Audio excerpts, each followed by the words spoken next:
minimized down there at the bottom, but it's already opened up in one of those 7 that are minimized. Okay. Alright, I'm gonna go tinkle real quick. Oh, sorry. Oh well.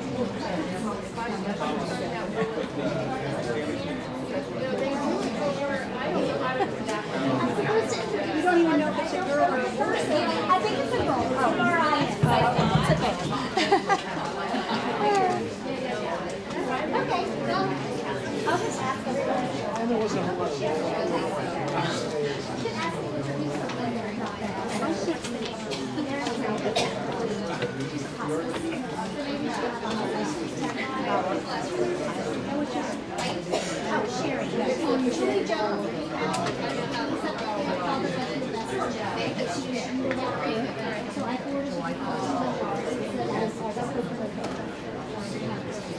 No, you're fine.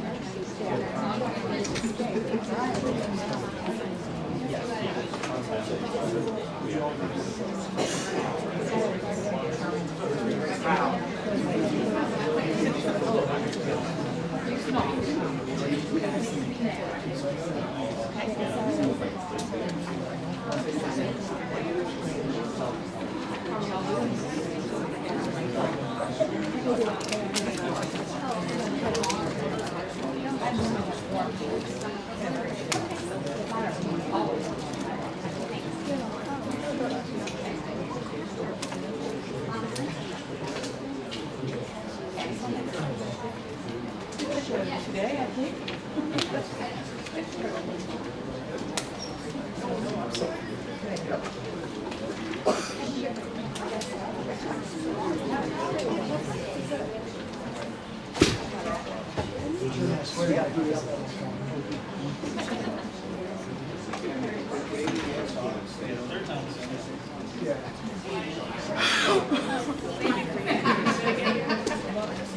This isn't until the 5:15.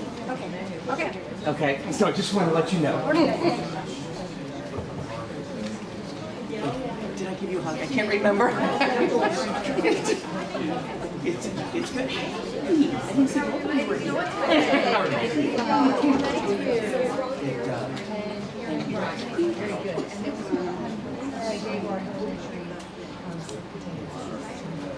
Yeah.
everybody's just getting their notes together before we start. So we're going to go ahead and open the Citrus County School Board regular meeting for February 12th, 2019, and we will turn it over to our opening exercises. I believe Ms. Counts, do you have one? No, who has? Oh, Miss Bryant. I'm sorry, it was you as one of you. That's what. We're twins. You're twins. That's you are both Crystal River, peeps, and Homosassa. But you taught at Crystal River High School, Crystal River Middle School, so you know. Good morning, everybody. It's not morning, never mind. Good afternoon, everyone. It's been a long day. We're going to take a few minutes to remember the Marjorie Stoneman Douglas Parkland shooting. And we've got some students from Citrus High School that's going to share with us a little bit about the loss of life of those students. And we'll start with our first student. Come on up. What's your name? Jalen. Jalen. Thank you, Jalen. Life is like a roller coaster. It has some ups and downs. Sometimes you can take it slow or very fast. It may be hard to breathe at times, but you just have to push yourself and keep going. The bar is your safety. It's like your family and friends. You hold on tight and don't let go. But sometimes you might throw your hands up because your friends and family will always be with you. Just like that bar keeping you safe at all times, it may be too much for you at times. The twist and turn go upside down, but you get back up and keep trucking along. Eventually it all comes to a stop. You won't know when or how, but you will know that it will be time to get off. And start anew. Life is like a roller coaster.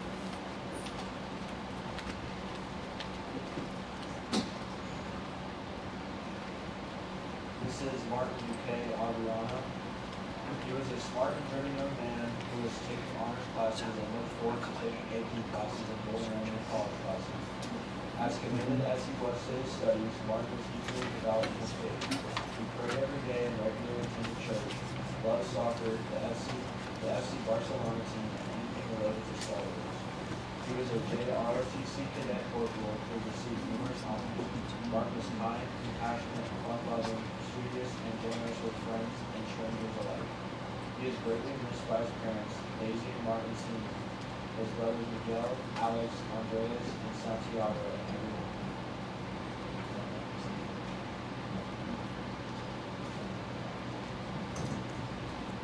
Please say your name. It was only a week prior to February 14th, 2018, that our daughter, Alyssa Almeida, had selected the course load for the upcoming academic sophomore year. Honors English, Pre-Com, Chemistry, and Spanish 4 topped her list. Had such a bright future ahead of her. Hard to imagine, though, that I now must write about our beautiful 14-year-old in past tense. Not only in academic talent, Alyssa shone brightly athletically as well. Having begun to play soccer at the age of 3, she held the position as attacking midfielder, wearing the number 8 with pride. Her unbelievable passing skills, coupled with her ability to communicate as a leader on the field, were paving her way to her athletic prowess. The light of our lives will dim forever on February 14, 2018. We will spend the rest of our lives trying to hashtag live for Alyssa, hashtag play for Alyssa, and hashtag shine for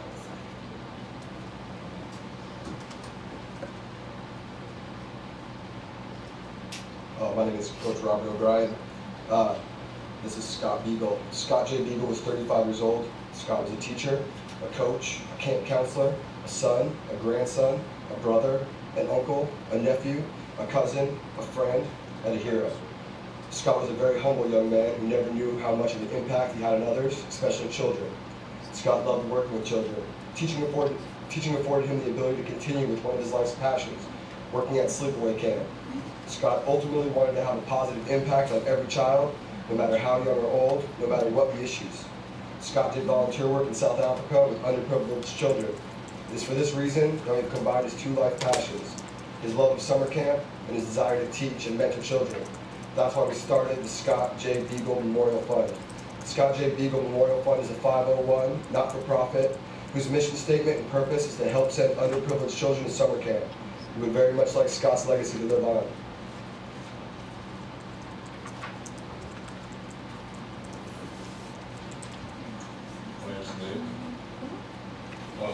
Nicholas Andrade was captain of the MSD swim team. He also loved to play water polo. He was a district, regional, and state champion. He had a college scholarship in hand with the University of Indianapolis and with aspirations to swim in the Tokyo 2020 Summer Olympics. Nick was selected by faculty as one of 20 first-class graduating seniors who excelled in academic achievement, character, community service, and athletic achievement. We honor Nick for his love of life, his true love, Daria, his positive attitude, and his respect for what he cherished most, his family and friends. Always on our mind, forever in our hearts. We love you, Nick.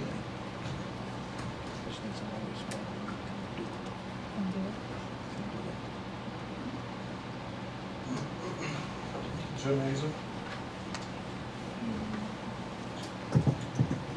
Aaron Lewis Weiss was a loving husband, devoted father, coach, and mentor on and off the field, confidant, and lifelong friend. Aaron always put his family first, whether it was working an extra job, helping with homework, or cooking with his daughter. Aaron treasured the simple moments. His heart was full of kindness, love, and humor. Aaron's greatest joy was to see others reach their potential and achieve their goals. He was a loyal and genuine friend. Aaron's unwavering selflessness was a steady constant. His demeanor put others at ease. Aaron's enveloping presence provided a sense of safeguard that allowed others to be themselves. He will always be remembered as a hero, but to those who knew him, he was a hero each and every day.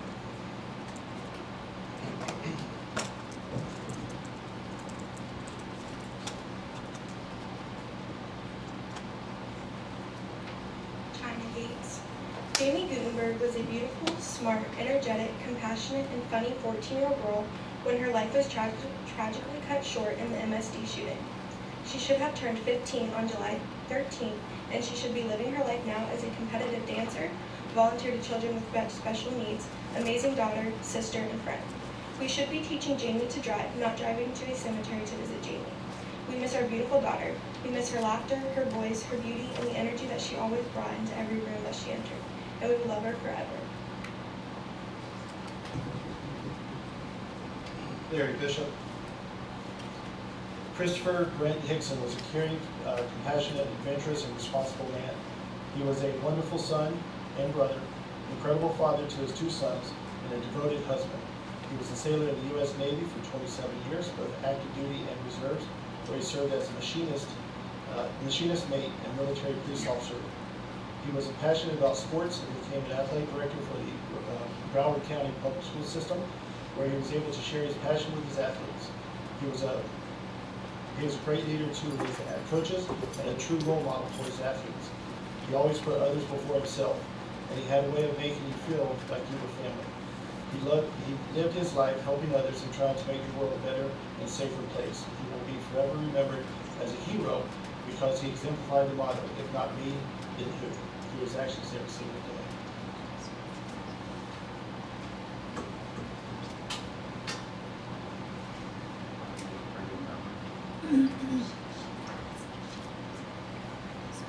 Luke Boyer was a quiet soul with a big heart. His friendly face, sweet smile, laid-back personality, and low-key humor brought happiness to all those around him. He was known as Dinky Bear to his family, a nickname his mom gave him at an early age.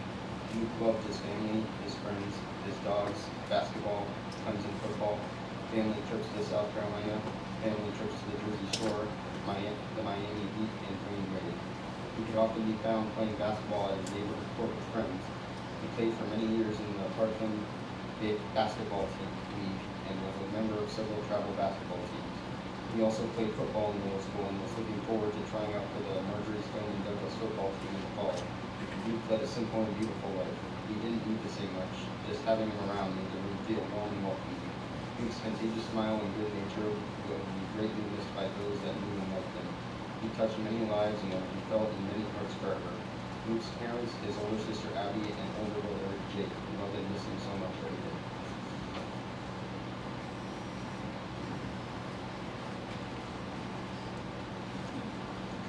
Brooke McCloud. Kara Walker was diligent, determined, and to those she loved and cared about, she was fiercely loyal. Her presence combined with her smile and laugh could change the atmosphere in any room. A beautiful.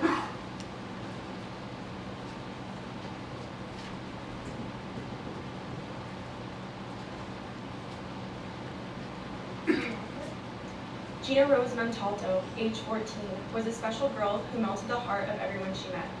Her infectious smile was there from the start and brightened any room she entered. This was a quality she retained throughout her amazing life. Gina was instant friends with everyone she met. A caring and loving soul, she was often the first to reach out to the new kids in class and welcome them into the neighborhood. She also had a great sense of humor, a penchant for being silly, even goofy at times. Always trying to make things better for others, Gina loved to do volunteer work, especially if it involved helping kids. She was a Girl Scout and active in a local church. Gina was known to all as an avid reader and a talented artist who illustrated for a local magazine. Once she told her mother that she loved books so much she wanted to live in a library. She loved to cook with her father and her grandmother, especially during the holiday season. She enjoyed shopping days with her mom and New York Jets games with her dad. In the local recreational league, Gina played soccer and flag football. Gina was also a bit of a daredevil, riding all the extreme roller coasters at the Orlando theme parks with her mother. Gina loved to surf, snorkel, and ski. She loved to do these activities with her best buddy, her brother Anthony. They got along well and loved each other very much. Gina joined the MSD Color Guard last winter. She competed through the spring and was a part of the Eagle Regiment as they won the Florida State Championship in the fall of 2017. She always earns the highest grades in school and had a bright future ahead of her. Gina will be missed not only by her family, but by everyone whose life she touched.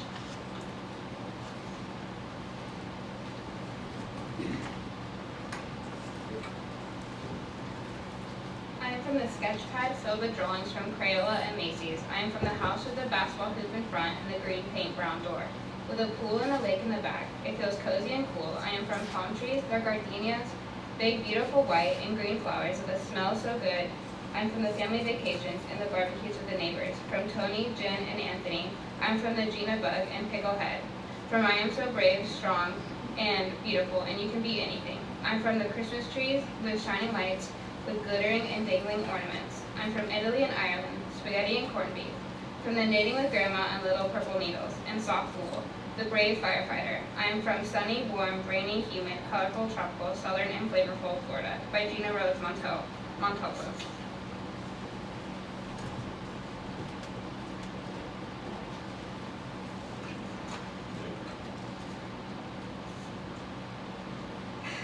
Joaquin Oliver was the most vibrant personality in every room. He was always the life of the party and loved to love. Even now, I hear how his presence impacted so many people. He always did the best to be there for everyone and be the best friend and best boyfriend he could be. He was persistent, opinionated, and always stood up for what's right and what's fair. Everywhere he went, he touched someone's heart and had a special bond with each and every one of them. Joaquin had a strong passion for writing, and looking at everything he wrote now, the meaning behind his writings goes so much deeper than expected. As a son, he was very kind, warm, spoiled, and persistent in what he wanted to get and accomplish. He was always making fun of the little things, making jokes, and looking for company when he wanted to eat or watch a game. As a brother, he adored his sister, and he always looked after her. We miss him each and every day. Everything we do is for him.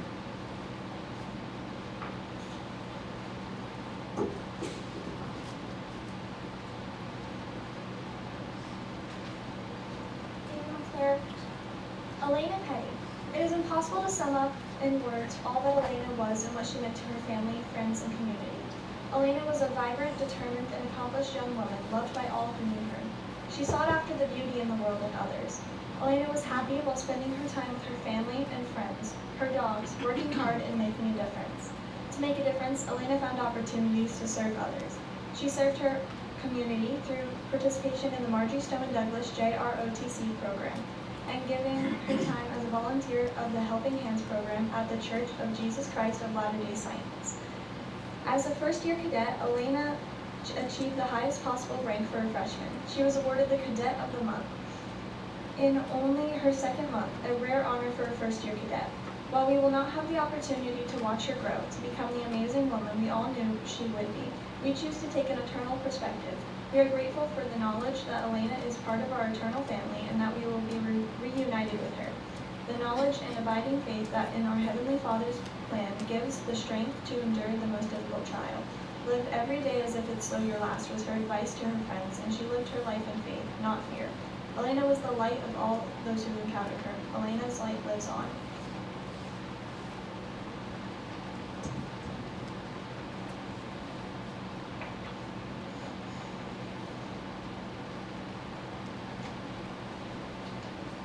Meadow Jake Pollack is forever loved and missed by her family and friends. As the youngest in a family with 10 grandchildren, all growing up together in Parkland, she was the princess of the family. While Meadow was small in stature, she had such strength and determination. She was a beautiful girl that loved everything pink and girly, but could also get dirty outdoors. She aspired to be an attorney and have a family of her own. We will never see the vision of life come true. She will always be our princess.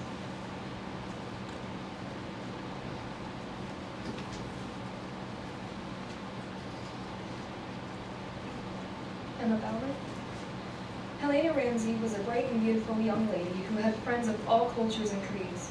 She was very shy and private until you got to know her wonderful sense of humor and wicked wit.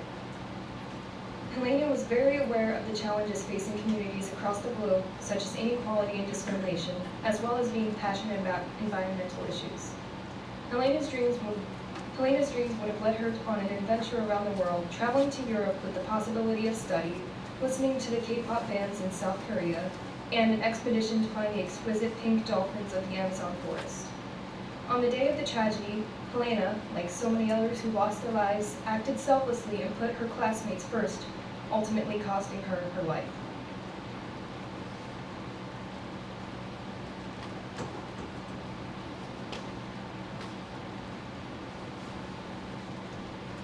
Alex Schachter was happy and always smiling. He loved sports, whether it was playing basketball and football or watching his favorite teams, the New England Patriots, Boston Red Sox, and Boston Celtics. He was always ready to talk smack with his friend. His tenacious defense led to several championships on the basketball court. He worshipped his big brother Ryan. He used to let his little sister Adrian play with his hair and give him massages so she could hang out with him and his friends. He used to bond with his older sister Morgan over their love of Japanese TV shows. Alex's love of music was constant throughout middle and high school. He followed in his grandfather's footsteps and played the trombone in middle and high school.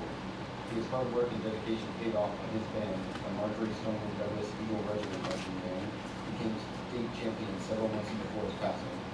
His family founded safeschools4alex.org in his honor to protect all children and teachers. Alex is loved and missed every day.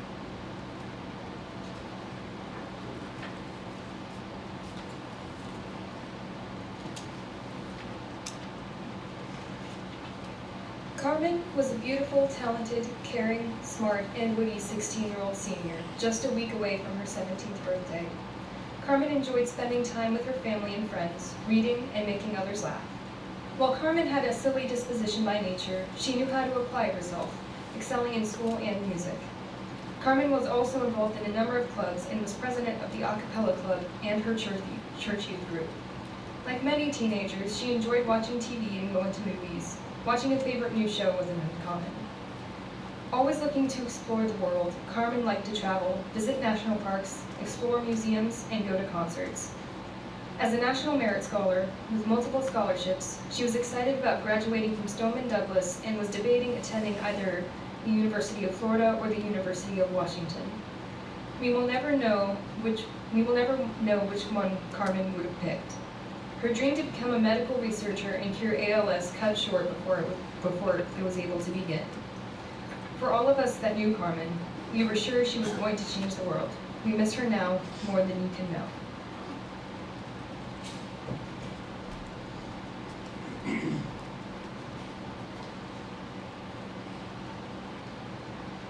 Peter Wayne was a much beloved and good son, and the adored older brother of Jason and Alex.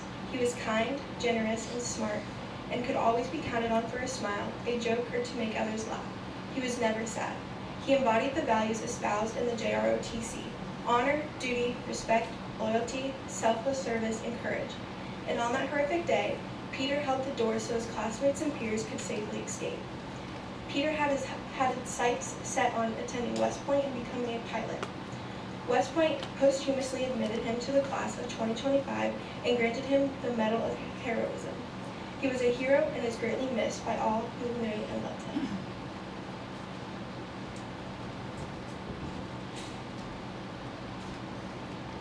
This is a poem called But For a Small Moment, dedicated to the 17 families. Tragedy falls and takes what cannot be replaced: time, moments, milestones, togetherness.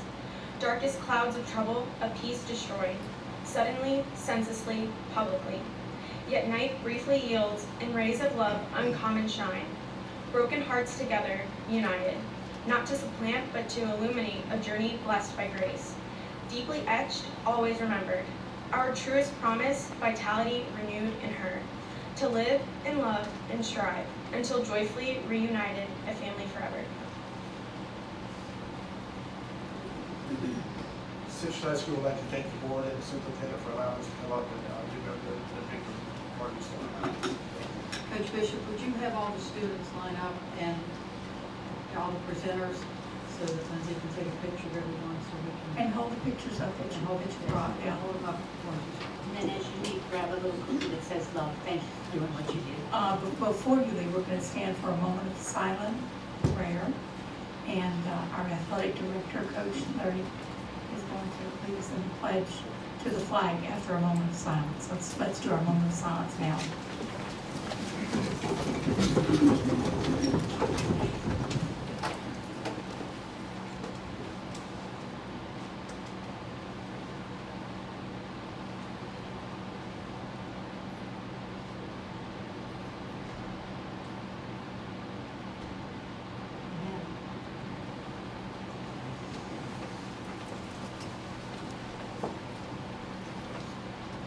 Pledge allegiance to the flag of the United States of America and to the republic for which it stands, one nation, under God, indivisible, with liberty and justice for all. Okay, so I'll come up here in semicircle. Well, some of you have more than one picture. Hold them both up. Hold them both up. Hold them No, both they have up. to make 2 lines. Get them, Lindsay, 1, 2. Let's stand behind you. Stand behind you.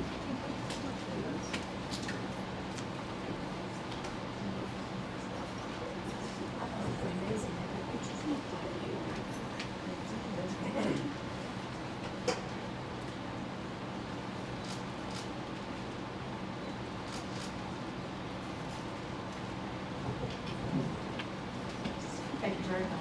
Thank you. Don't forget your cookies. Don't forget your cookies.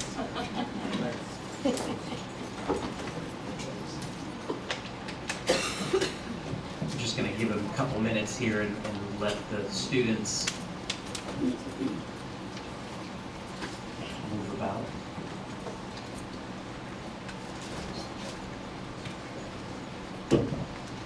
That was a little longer than I said. It was well worth it, Ms. Bryant. Thank you.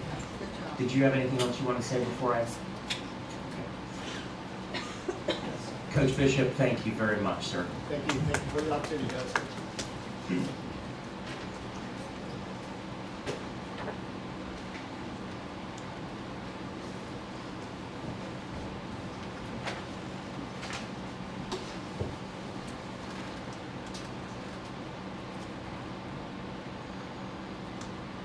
I wanted to go ahead and just acknowledge a couple of people that are important to our school district.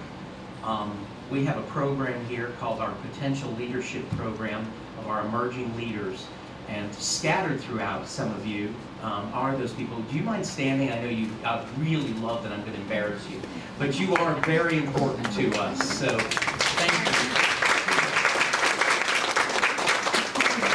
They are here in a series of learnings. This is one of the obligations. They have to go through a lot of other training so that they have a better understanding of the inner workings of the school district, and so we appreciate them being here. Another very important person in our community to us is our chairwoman of our Academy of Environmental Science, Miss Michelle Leeper, and we just want to, you can just wave from there if you'd like. Ms. Leeper, thank you so much. We always enjoy being out there. I had a chance to see that new boat you guys got donated, and I know Ms. Counts played a role in that. So that's going to be exciting. We can't wait to see that rolling down the. I think there's a lot of people that want to see it in the Christmas parade too. I hear that going on. So. And while we're talking about the boat, we might consider helping AES get some signage for it so it represents Citrus County Schools and the Environmental Academy, so people don't say, what are all those kids doing out on the boat in the middle of the day? Good morning. You know, listening to the students from Citrus High School share about the Marjorie Stoneham Douglas High School and the tragedy that took place. A lot of people, you know, think when we start the school board meeting here today that this is kind of what we do. We've been here for a number of hours. Behind the scenes, we've had some closed sessions where we've had to deal with some disciplinary actions, and we've had to deal with some safety briefings and security briefings.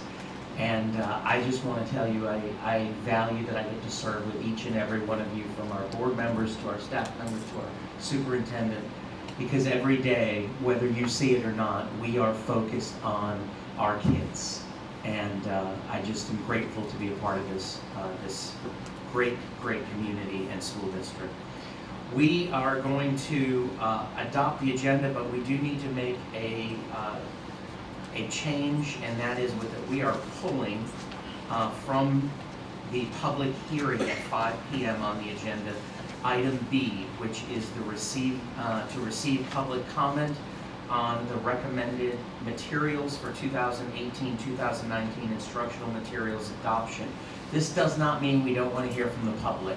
It just means we're actually taking it back a step. There's some things going on in the legislature, and we want to kind of hear those things, or I should say the superintendent, I believe, does, and then her and the staff will come back to us at a later date. So at some point we will be hearing input, just not today.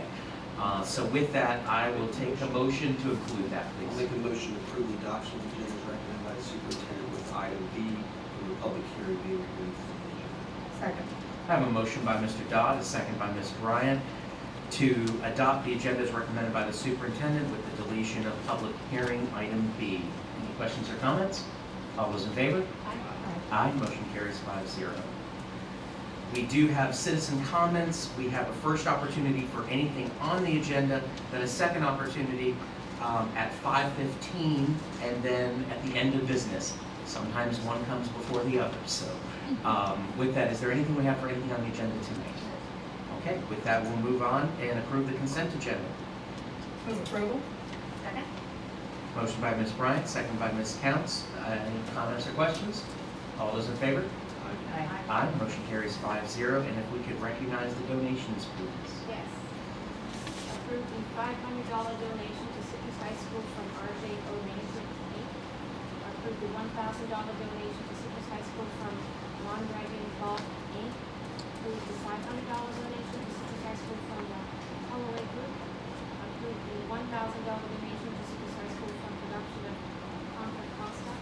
Approve the $1,500 donation to Crystal River High School from Certified Air Conditioning Aid, Mark Rogers. Approve the $500 donation to the Academy of Environmental Science from Michael Zunisk, Environmental Consultants. Approve the $1,500 donation to WTC from Citrus Mill Park Club. Approve the $5,000 donation to WTC from Bayfront Truck 7 Rivers Hospital. Approve three $500 donations to WTC from Ignis Scuzz Road, number 232. Approve the $1,000 donation to WTC from the Rotary Club of Ignis Charitable Foundation Inc. Approve the $1,375 donation to WTC from the Coogee River Electric Education Foundation. And approve the $500 donation to WTC from the Citrus County Chamber of Commerce. That is a total of $15,875 in donations. And thank you to our community because we truly cannot do it without you. So thank you so much.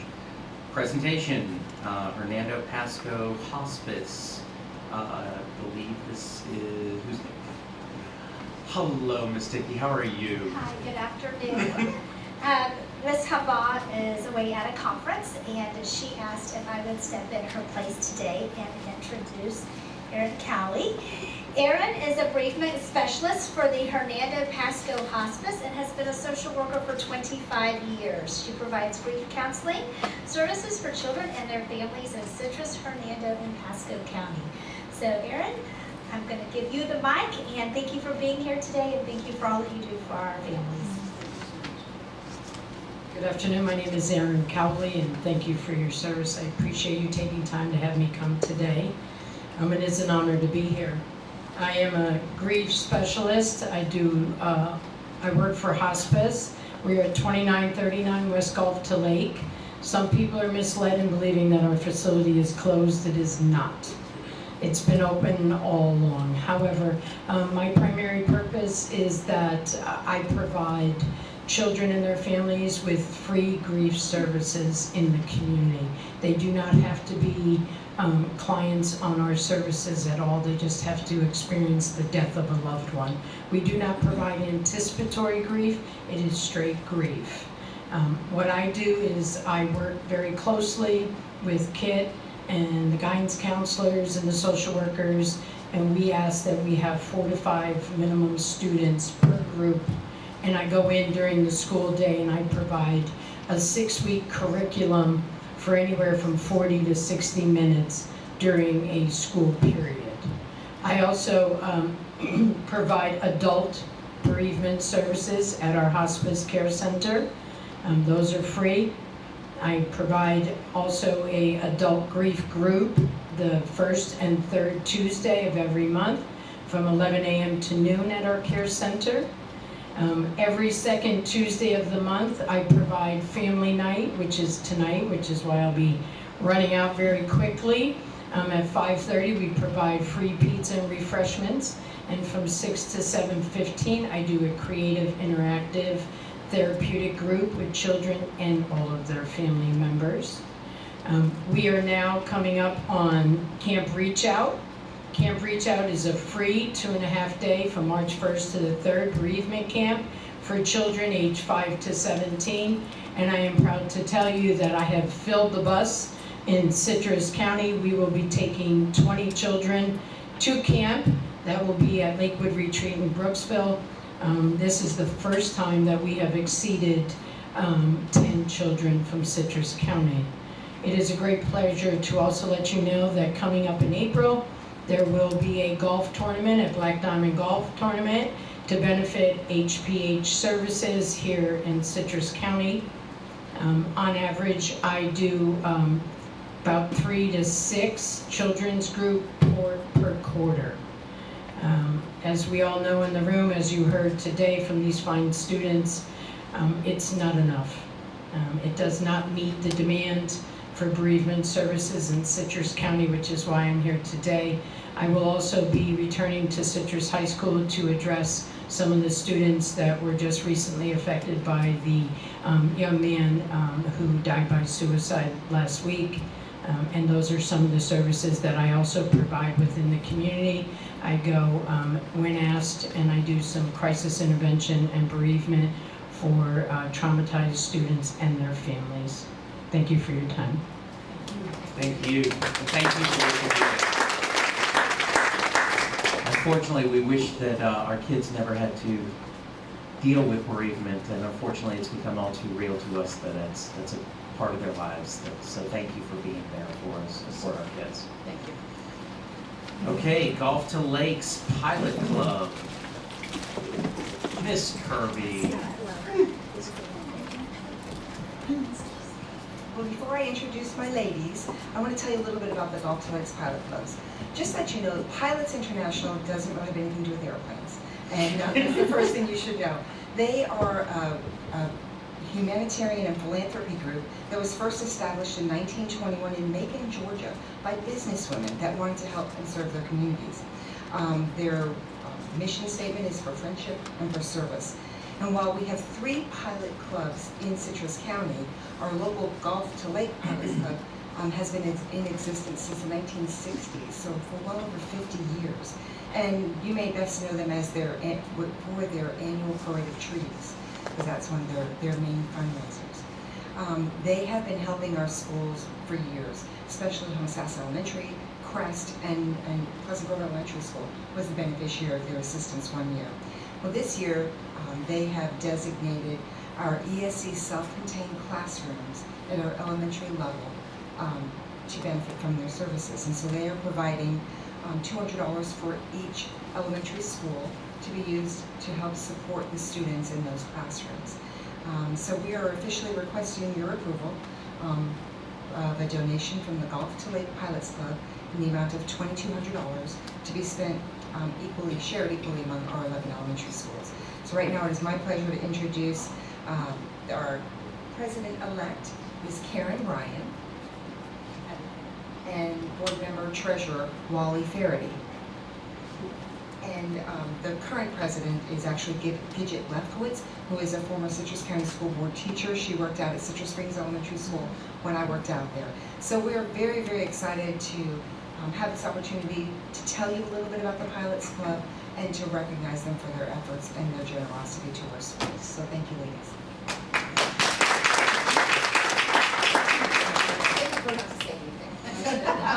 Go ahead. I'd like to invite you all to our major fundraiser, which is the Parade of Trees, and we hope to see you all there. It's our major fundraiser. Do you have those dates off the top of your head, or Oh, yes.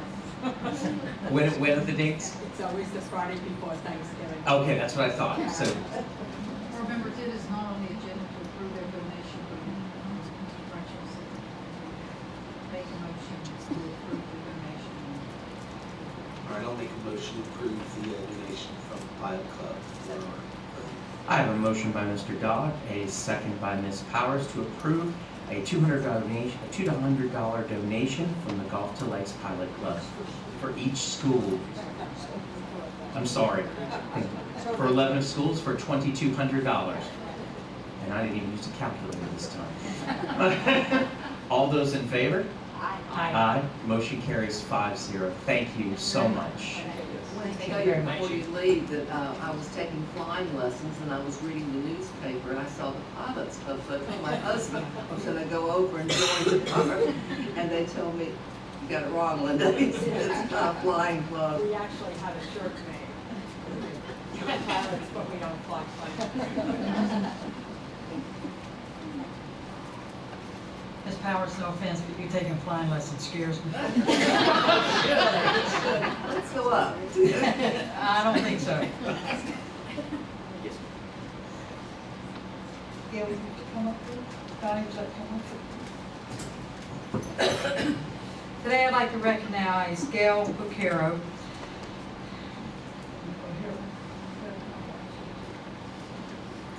Gail is a first-rate teacher at Chris River Primary School. She is as passionate about teaching and learning today as she was at the beginning of her career.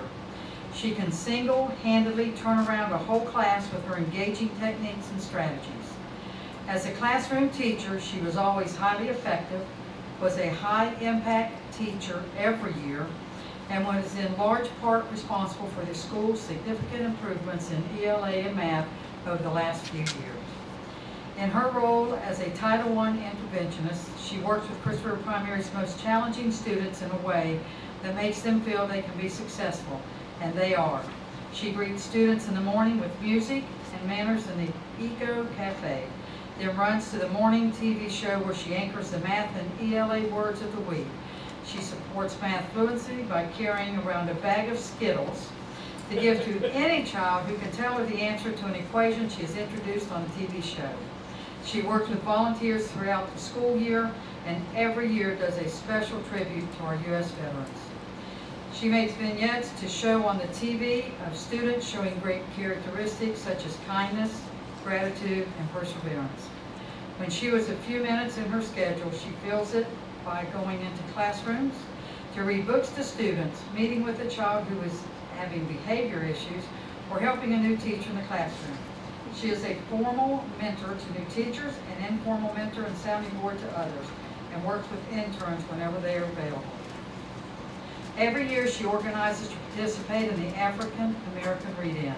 She leads the Tropicana speeches at our school for 4th and 5th grade, runs the student elections for the SAC by involving the Citrus County Election Office, invites local dignitaries to visit with our students, and even successfully arranged for First Lady Ann Scott to make an appearance in Citrus County at our school. She isn't called the Energizer Bunny for no reason. Her contribution to the educational system in Citrus County has been tremendous, and for that she deserves to be recognized today as making a difference in Citrus County schools. Thank you.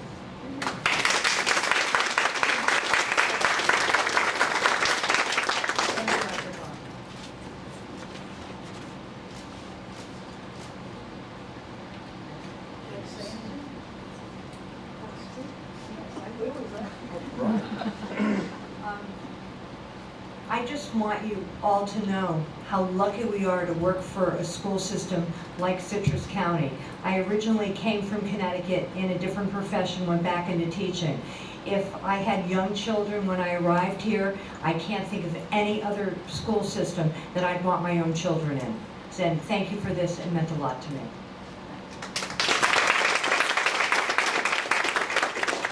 And Gail, you are one of the many reasons this is a great school system, so thank you.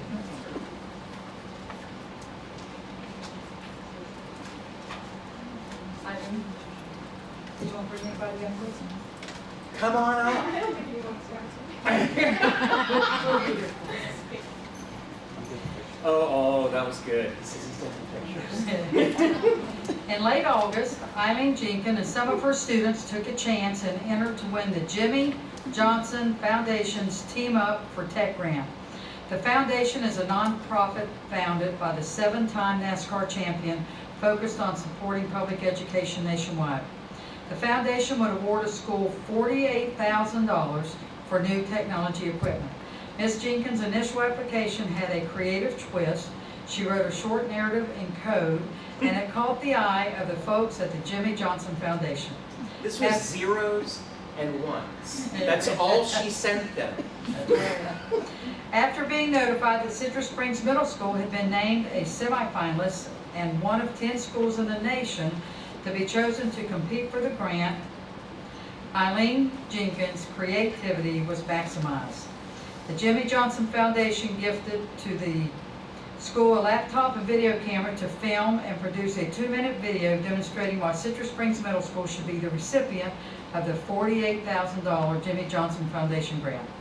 The school also has to come up with a detailed budget with items they would purchase, including prices. It also entailed the expected outcomes of the grant monies and a project timeline.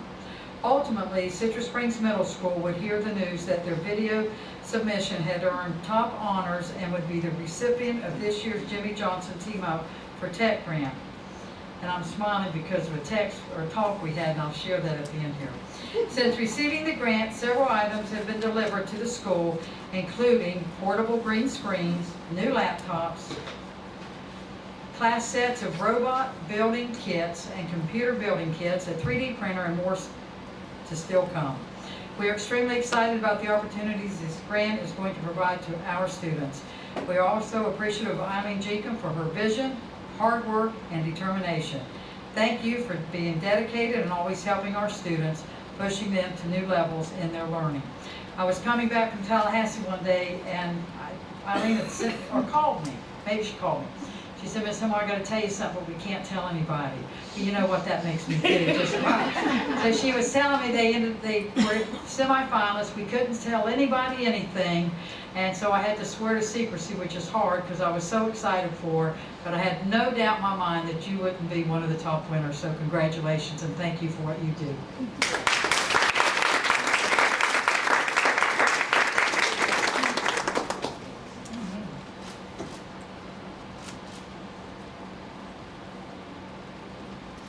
Guessing that Jimmy Johnson will visit your school? If only. I did buy a shirt there. action, so maybe. Thank you again.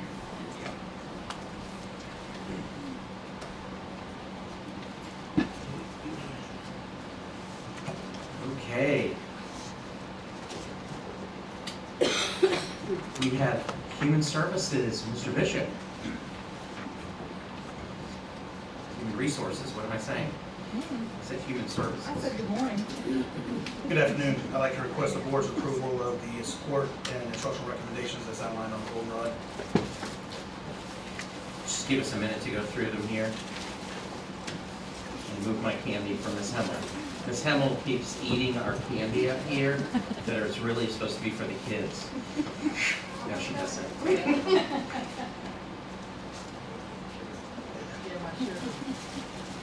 And we can take a motion. Make a motion that we approve the personnel and instructional information as approved by Goldenrod. Second.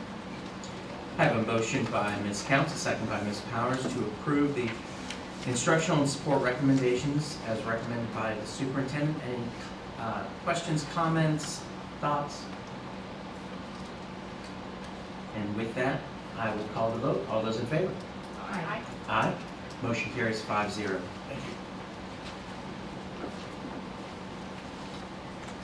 you. And planning and growth, I believe Mr. Dixon.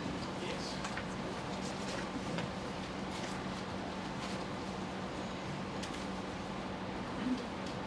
Good afternoon, everyone.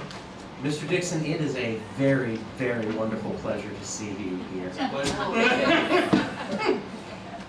Mr. Dixon had a little bit of a scare for us where he found his car in a different position with the wheels on over top of his head. Yes. And we are grateful that you are safe and sound, and I'm sorry you have to actually go and find a way of buying another car. All those public hearings you set were the ones that was supposed to be for the workshop, and unfortunately I was upside down in my car that day. With your sweet wife. And I appreciate Mr. Bishop handling that for me. No, my sweet wife wasn't there, it was just me. Did show up. Yes, she did. This report that you have is basically from about the last Monday in December until about the middle of January every year.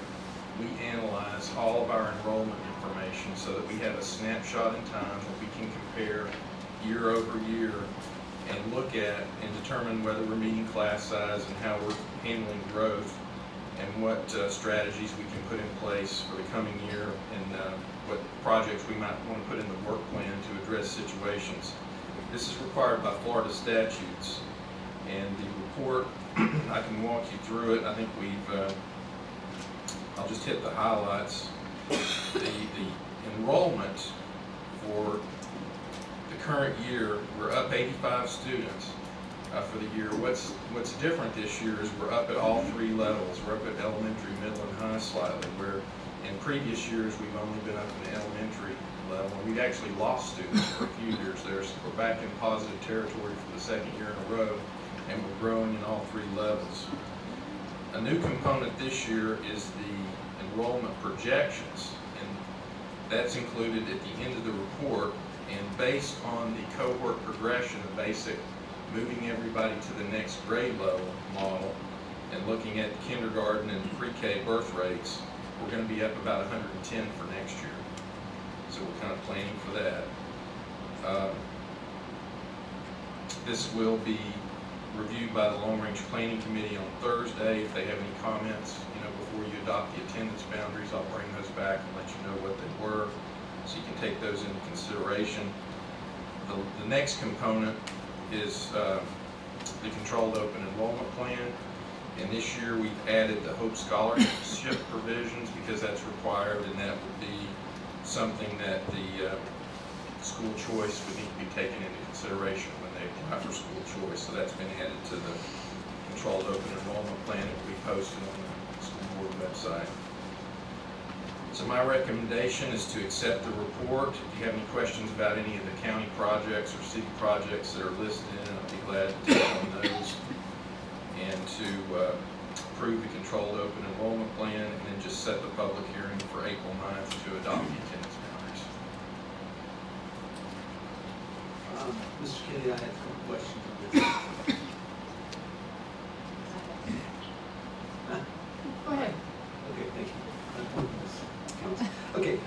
questions in regarding to, we've had relatively flat growth, obviously that's in the report.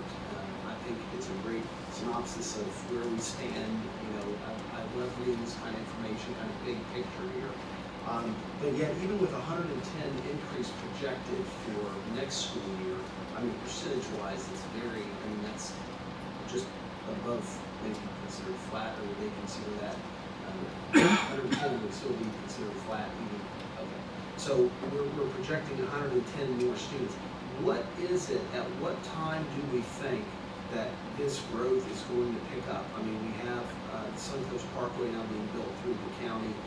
I just want to get some ideas from you on why we haven't seen an increase and when we may see an increase. Well, back years ago, we used to grow by about 250 students a year, and that was considered normal for many years. And then we had that economic turn down, and then we actually lost students for a number of years. What's happening now is there's a lot of infrastructure being built. There's a trend towards lower birth rates in the elementary grades nationwide, which could affect us. And that's probably not a bad thing for us because our elementary schools are pretty full. We do have space in the middle schools and a little bit of space in the high schools, but the elementary schools are getting pretty full. So to answer your question, there's a lot of things that could happen, and we look at 5, 10, and 20 years in the work plan. We have land available for new schools should we need to build one. We have plans to add space at Floral City in the midterm. We have plans for other things that we could move to if we need to based on where the growth occurs, but we don't really know for sure what. So it's tough to even make a projection on, for instance, the Suncoast Parkway's completion. I mean, I know there's been some economic development that they've talked a little bit about, but are you feeling that that will be that could be a relatively quick growth in a short number of years, or what are your feelings on that? Well, the Suncoast Parkway,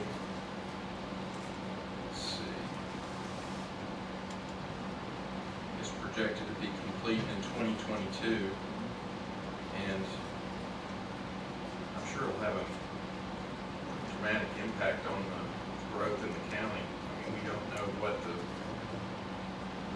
long-term impact will be, but it'll definitely, the areas where we're growing right now are the Central Ridge, Citrus Springs, Forest Ridge, Beverly Hills, those areas. So we have the infrastructure, the school infrastructure in place. We have sites ready for schools, water and sewer, but it'll just determine, when it happens. But if we get a lot of growth in the next few years, it'll be a funding issue. We'll have to decide. We'll have to come back to you and talk about how we're going to pay for things. But presently, we're waiting to just see where it happens first. If it happens in Floral City, in the southern part of the county, we can move some students down to that school. We have space available. If it happens in the Central Ridge, we can rezone some students up there to a point.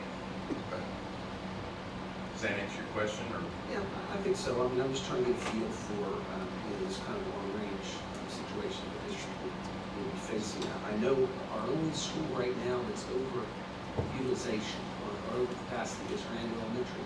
And it's just barely over. Yeah, it's just barely over. And because the birth rates are lower, that should take care of it for next year.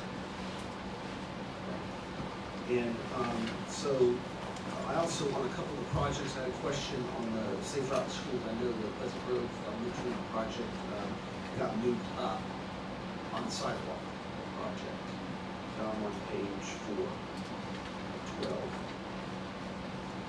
And so, can you just give me a little update on where we stand on that right now? Pleasant Grove? Pleasant Grove, yes. The Pleasant Grove project is going to be managed by the state, which is kind of unusual. They usually require the county to manage those projects, and it is funded, and it's moved up. It was scheduled initially for 21-22, and now it's moved up to 19-20. So that's not a very large project. It would be basically from Pleasant Grove Elementary north on Pleasant Grove Road up to and over to the library and then up to 44. Do we know, like, when are they gonna start that? Have they done anything? Moving around, obviously, when that's gonna happen? No, sir, I don't know exactly when it's going to start. Probably start this year for 19. I think it's been funded and it's in the work plan. And then, I mean, these are great projects for us, right? I mean, Pleasant Road and for Beverly Hills and Forest Ridge. And then the other phase, though, of the property was gonna be, might not go through, but phase 1 on Forest Ridge. Phase 2, they had right-of-way issues. They didn't have enough space, so they have to go back and relook at that. And they may have to move the sidewalk to different sides of the street, so it's possibly not going to be completed. Phase 2, if I recall, also, did Phase 1 or Phase 2 connect with the park? There was a way they were trying to connect the park to the school. Phase 1 goes from the school, actually from 486 up to the school, and then from the school up to the library, and then down to the skateboard park. That's what It has a bicycle trail in it along the road, and then it goes up to the Lake Beverly. And then the Phase 2 goes from Lake Beverly all the way up to 191. All right, well, those are my questions. With that, I'll make a motion to approve the summary of school capacity year in 2018 plan and adopt the 2019-2020 controlled open enrollment plan. Second. And set the public hearing. I'm sorry, and set the public hearing, yes. I have a motion by Mr. Dodd, is that second by Ms. Counts? To approve the planning and growth management summary of capacity with sections A, B, and C, review and accept the summary, adopt the controlled enrollment plan, and advertise for the public hearing. Any questions or comments? And Mr. Dixon, our open enrollment, I believe, is set at a 90% capacity, and it looks like from our, and I, by the way, thank you for having your staff send out to us the weekly reports of enrollment. It looks like our elementary in whole is about 93% capacity. You don't have to know these off the top of your head, but look, I'm reading off the report.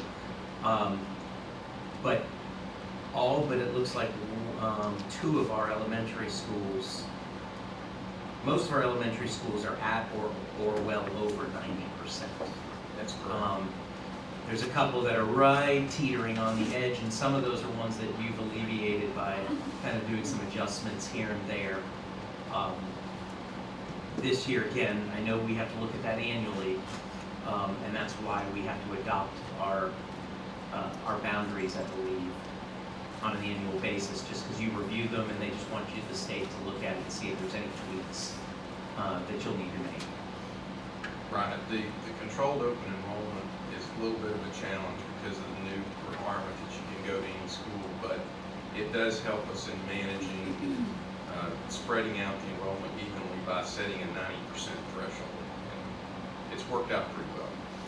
And I know this isn't your entirely capacity with regards to, you do also handle, your department also handles our requests for out-of-zone requests. And Mr. Mullen often reminds us that we can't just look at it on a school basis.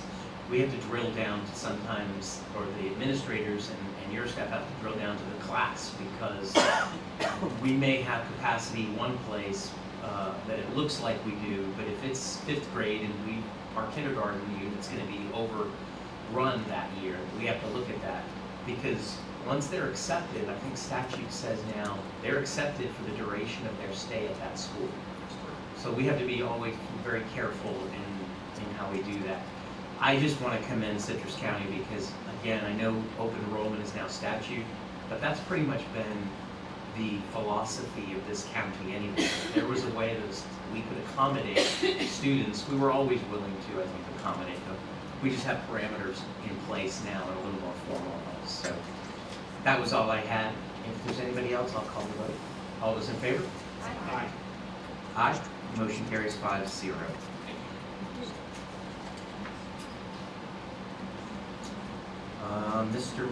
No, I'm sorry, Ms. Jernich. Or risk management. You have a 5 o'clock time, sir. Oh, I'm sorry. Thank you, everyone. I was thinking because we pulled it off. So I'm going to go ahead and just recess the regular meeting and open the public hearing. And we have a policy. Mr. Dixon, I don't know if that's for you as well. It is to approve the revision to policy 2.90, tobacco use in district facilities. I think this is an adjustment for the WTC. Yes, this is just a modification to the policy 2.90, tobacco use in district facilities. As you know, it was discussed by the board at the workshop on September 25th, and the Policy and Forms Committee had previously discussed it on July 19th. If you have any questions, I'll be glad to answer. I'm going to go ahead and ask if there is anyone in the audience wishing to come forward to discuss the revision to policy 2.90. Anyone wishing to come forward to speak on policy 2.90, tobacco use? Last call. With that, I'm going to close the portion of the public comment and then open it up to the board if you have any questions or comments before we pass this. So we haven't exactly started it yet, WTC, is that right? Yes, ma'am.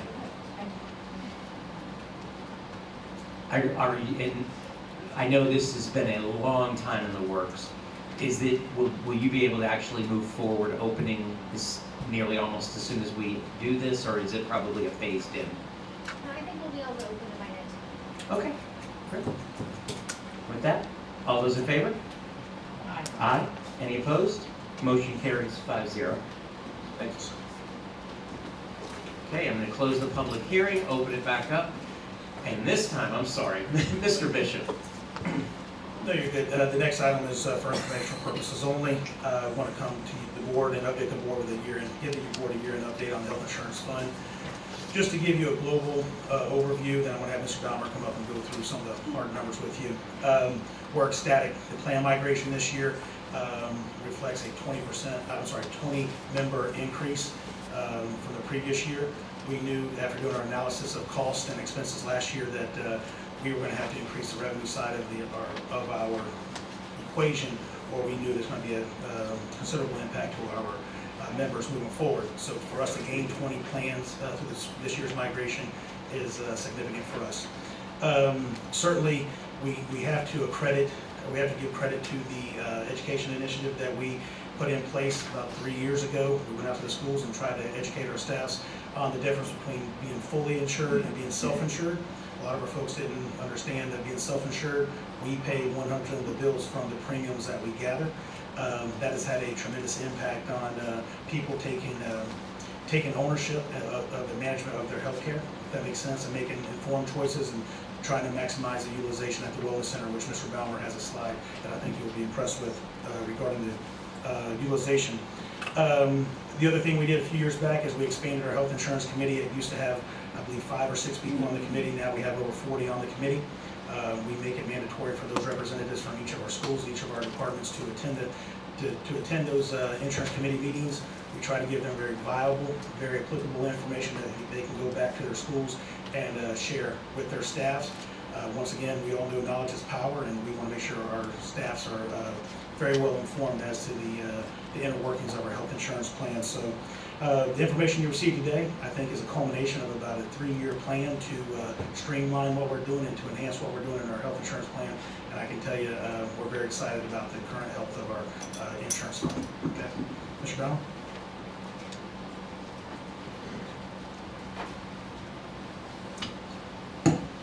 Good afternoon. I appreciate you all letting us come up here and present this to you today. As Mr. Bishop said, I do believe that everyone's going to see that this is a culmination of the 3-year process that was put in place. Take a look at the plan migration. The most important part of this is if you look at the bottom, the total number of plans have gone up by 20 plans this year. That is quite significant. In years past, we haven't seen that. We have seen a decrease in the number of plans. So to see the number of our members increase is quite significant. That helps us quite a bit, as he said, on the revenue side, because the revenue side is what will pay the bills for the plan. We did see, as you can see there, a decrease in the number on plan 3359. We expected that. We saw migration from there down to plan 5168, 5169, but also the plan at the bottom, 5172, the plan that's mandated by the Affordable Care Act. We saw a decrease in the number of those employees. And we believe some of them also went up to the employee-only 5168 plan, most likely because of the access to the wellness center that one affords them. The claims data, if you look at the three highlighted on the bottom right, those are the last 3 months of claims that we've had since our last update. As you can see, they are higher than what we would like, but the last quarter of the year, the claims can be quite a bit higher than the rest of the year. If you take a look just before those last three, you'll see the September there was quite a bit lower than it typically is. We will all take many months of those. That's about a $400,000 decrease over the average September. So we can see that. We're very to see that one. But you do see that the claims through the year were higher than they were the year before, which is to be expected. Across the state, you see 11% increase in health care costs. And as you can see there, we had a $380,000 increase. That's quite a bit significantly less than you would normally see. We do believe that is in part due to our wellness center and people taking advantage of that instead of going out and seeking out other providers and spending out of pocket and then costing the plan as far as claims go. I've got a question on the wellness center with the, I'm sure you guys probably get the information on the number of individuals who actually have utilized the wellness center with a username and password. Like, are we pretty much, everyone, does every employee have a username and password with the Care Here Center? Do we know that? I mean, no, they have to register. When they register, there's an access code, and once they put in the access code, they create their own username. I know that, but what I'm saying is, has every employee done that? Are there some employees that never even do that? Now, some may choose to go call the 1877 number and put it that way, because there's some of our employees, some of our retirees, for example, choose not to go online. They choose to call the 877 number to make appointments that way. All right, I guess, is there a way to determine how many people don't use the wellness center? How many do not use the wellness center? Right. Month to month? I mean, it's a benefit for them to use the wellness center. So I guess I'm just trying to say, is there any data that says, hey, you know, I mean, because I'm not on the school board insurance plan, so I don't have the school board insurance plan, but I still have the sheriff's office, which is Care Here.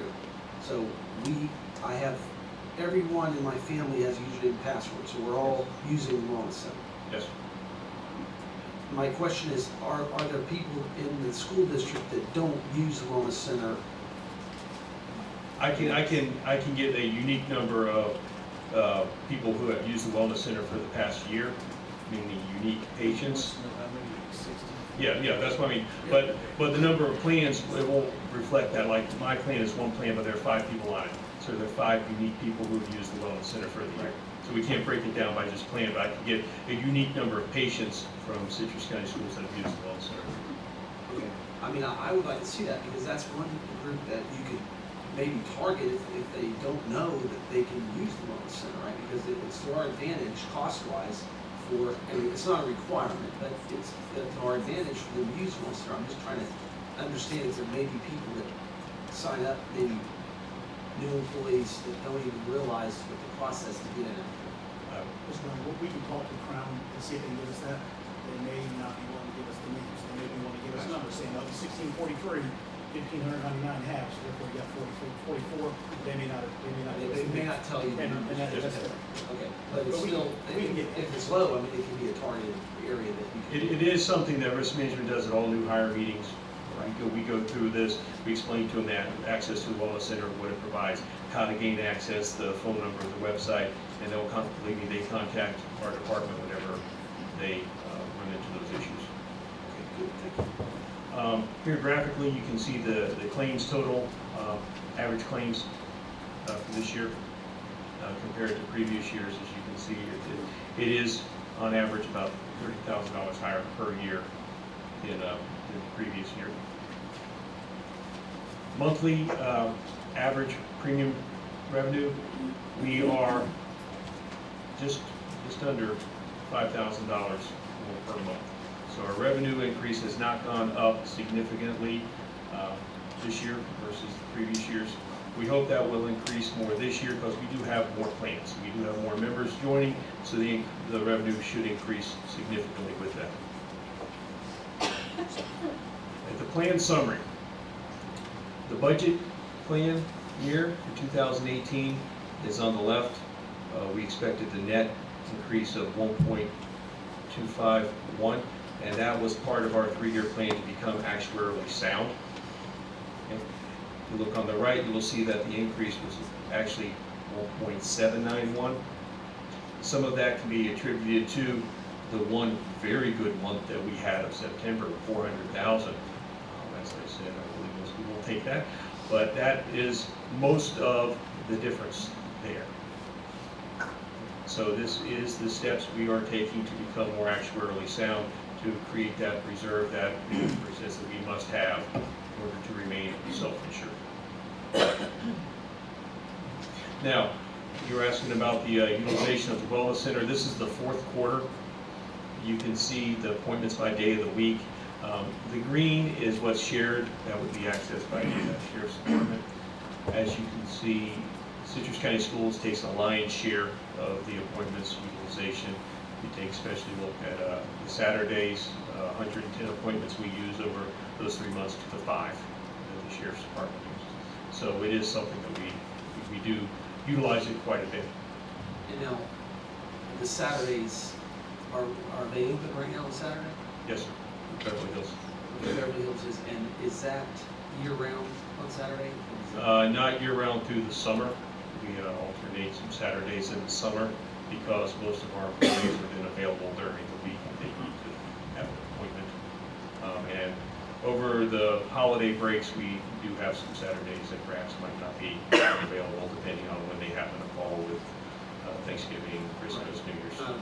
Yes, but throughout the school year, yes, sir, the Beverly Hills is open every Saturday morning.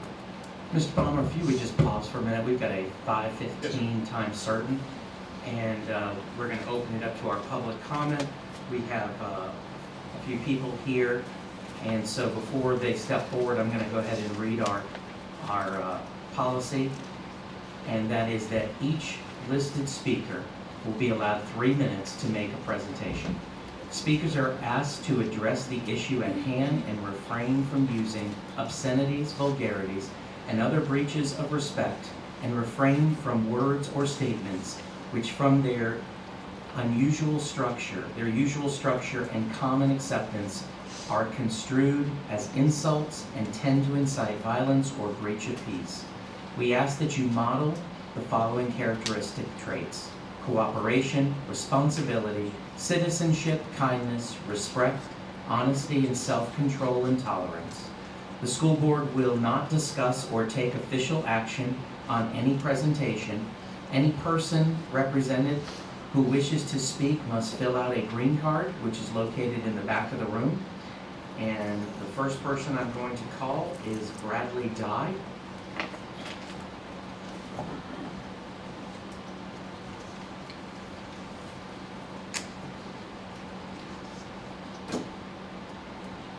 Hello. Hello.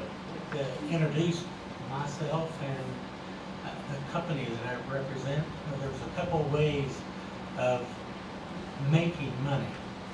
One is to save money. And I work for a company called Advanced Green Energy. We're new to Inverness. We've been here a little over a year. A pretty quiet company.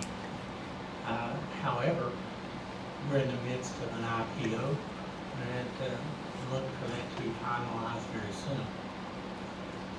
What I'm here today for is one of the things that we are marketing is an additive for diesel fuel. And this additive specifically pointed to school buses. School buses are one of the, let's say one of the worst mile per gallon vehicle that's on the highway.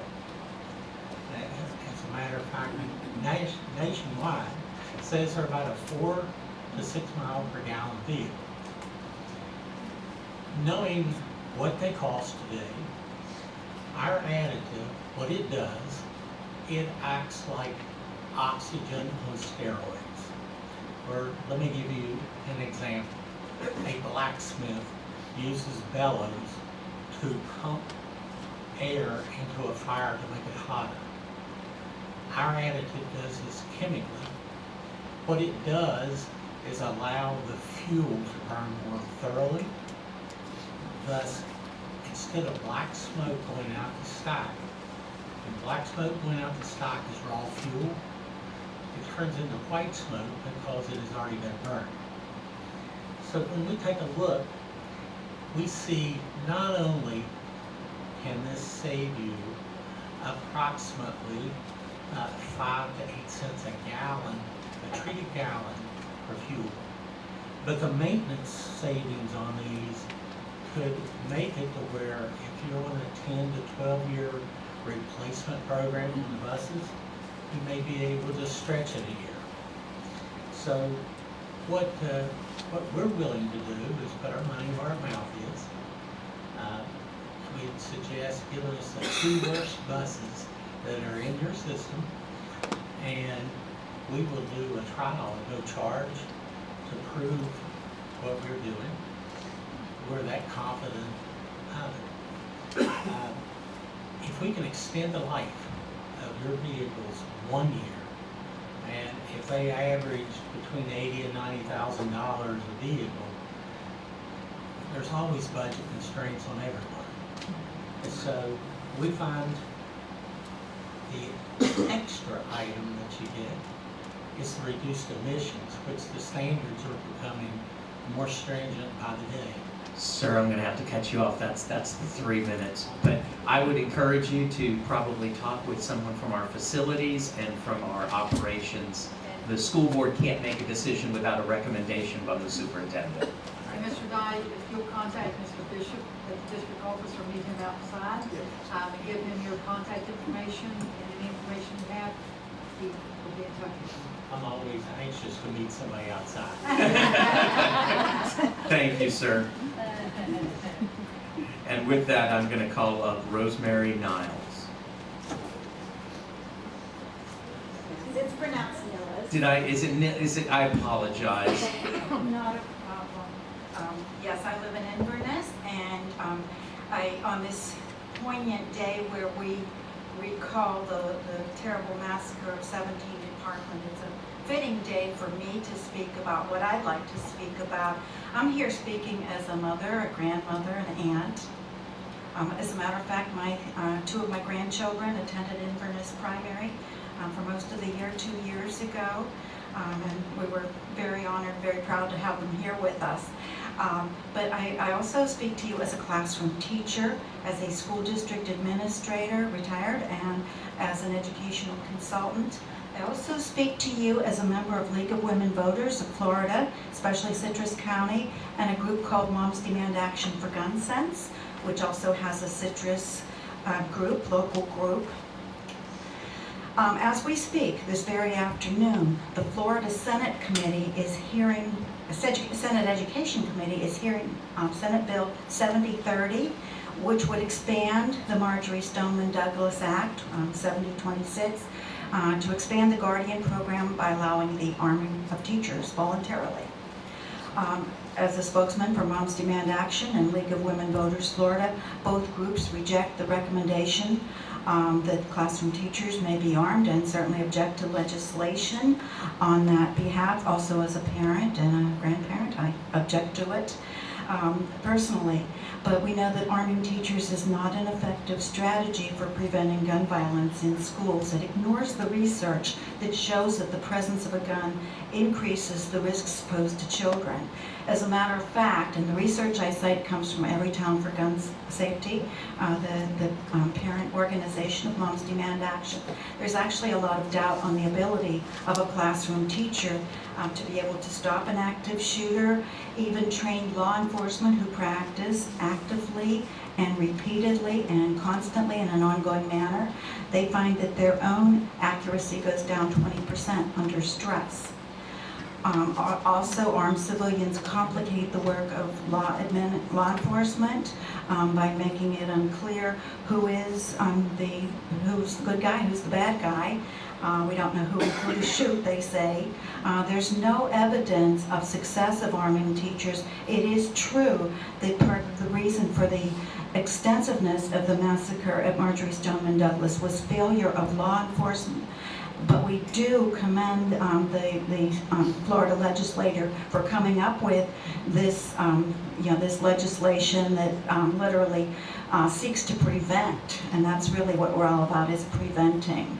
But teachers, safety experts, parent organizations, many law enforcement oppose arming teachers. Just to give you a couple names: National Education Association with 3 million, American Federation of Teachers 1.7 million, National Association of School Psychologists, the Executive Director of National Association for School Resource Officers, Executive Director of Major Cities Chiefs Association, sheriffs in Highland, Hamilton, Hardee, and Levy counties, just to begin, Florida Education Association, Florida PTA, League of Women Voters of Florida, and of course Moms Demand Action. So while we agree that we have to You'll do need to wrap it up because you're already over. Okay, I just ask that regardless of whatever the legislature does today and through the course of the session, that Citrus continue its policy or its practice of not arming teachers. Let teachers do their jobs and law enforcement do theirs. Thank you. You did wonderful, by the way. No, you did wonderful.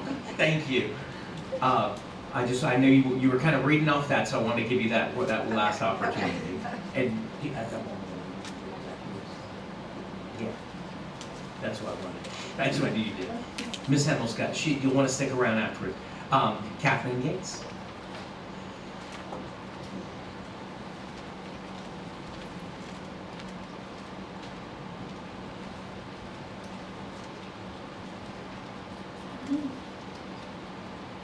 My name is Kathleen Gates. I'm a resident of Citrus County. Both of my daughters graduated with honors from Citrus High. I believe they got an excellent education within this county. I'm also a recently retired Hernando County teacher, 35 years. We already have a massive teacher shortage, and I would very much not like to see it be complicated by arming teachers. I am also a member of Moms Demand Action, and we went to Tallahassee last week. I can remember the day after the Sandy Hook massacre, and my fifth grade kids were freaking out. And they said, Miss Gates, the gate at the far end of the PE field is open, somebody can get on campus. I said, I'll call the office. I said, now come outside with me. And outside is the 6-foot chain link fence. And I said, boys, how long would it take you to scale that fence? And they said, about 30 seconds. And I said, let the experts do this. And they said, well, they could just kind of like shoot right through the fence. I said, yes. I said, let the experts take care of this. We're all already traumatizing 5-year-olds by these active shooter drills. They can't process it. They just know that's the door where the gunman's going to come in. I can't imagine down the road the psychological implications of all this stress on our kids. Being an elementary school teacher, I have no idea how you would arm one. Are you supposed to keep the gun under lock and key? We're never in our classrooms. You were in there for a while, you took them all like herding cats down to the library. You went back and taught for a while, you went to lunch. You went back for a while, you took them to specials. Then you've got bus duty. The last week we were in the Capitol and we were talking to the legislative aides. But they said, but we're only going to arm qualified people. And I said, okay, we've got a retired FBI agent in the county, can teach history, over here teaching at Citrus High. He may be one of 3 on campus. He's obviously very qualified to be armed. And God forbid there should be an active shooter, 2 of them on campus, law enforcement pulls up. You got 5 people involved. Who wants to put that on law enforcement to make a split-second decision on who's the good guys and who's the bad guys? Please think long and hard about this most complicated issue. Thank you. Thank you so much. Ms. Emily, I'm going to turn it over to you. I just want to give you all an update on that bill because they were listening to it from 4 to 5:30 today. The bill will pass, but there was an amendment that was passed and that will allow superintendents to appoint the guardians. Just because they're CIVIS trained people doesn't necessarily mean they'll be guardians. That's on the Senate side.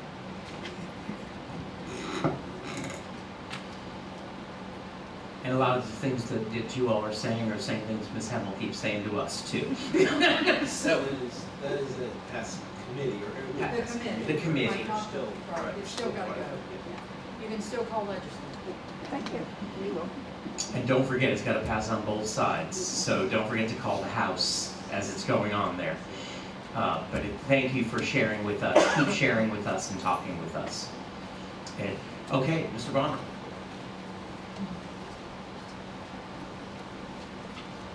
All right, thank you. Back to the appointments by the days of the week. As you can see, the beginning of the week are the week days that most people are making the appointments. As you see towards Thursday and Friday, they begin to taper off some. Our committee, we have discussed that. They have brought to our attention that there are people saying that there aren't appointments available. As you can see there, the availability perhaps might be there, but as you see on the next slide, when we get to the appointments by the hour, this I believe is a little more telling for some of ours. The early morning is extremely popular with our staff. This graph, I believe, explains it all for you. We actually started opening up the wellness centers at 6 o'clock one day a week for people to get in early to get blood draws done. That same day of the week, we started opening it up a little bit later so our bus drivers could come in after their routes and have their blood work done because they were never able to fit that into their schedule because they're leaving early and they're coming back and it's already too late. So we're able to work those things around. If you take a look at the 12 o'clock one, this is available at Beverly Hills. We started this in November. When we have 2 providers out there, we're staggering their lunches so that way they are open from the beginning of the day all the way until 6 o'clock. And as you can see, that one's been used quite a bit. It's only available, we only have about 9 appointments per week on an average week, and it's being used about 80% of the time with employees filling those up. But as you take a look, you notice towards 5 o'clock in the afternoon, it begins to dip down a little bit. So the appointments are available. It's just sometimes that's not the convenient time for people, I believe, to make those appointments. No shows. This is, yes, everybody jealous. We got your email recently. For risk management. I felt bad and I hadn't even done it. It's informational. As you can see, we've had a sharp decrease in the last couple of years for the number of no-shows. This is the one thing, as we spoke about to the committee, that we do control. This is the one aspect of health insurance costs that we have some control over. Using those appointments wisely. If you're not going to be using them, please cancel them in a timely manner. And they are usually picked up very quickly by other employees. Ms. Bryan was at our meeting, and there were some heated discussions as to what we should do to get those numbers down even more. There will be, it was suggested that we send out an update, a monthly update. That was just done, and along with that, the estimated costs that go along with it for everyone to know. So you know, so you can take a look at the January update, those shows through the year. You can see there is a sharp decrease from 45 last year down to 32. This year we're down to 22. It's a decrease, but it is something we would personally like to see a 0. Tell them about February. Yes. Okay. February. We've had 8 days. The wellness center's been open in February. So far, we've already had 7 missed appointments.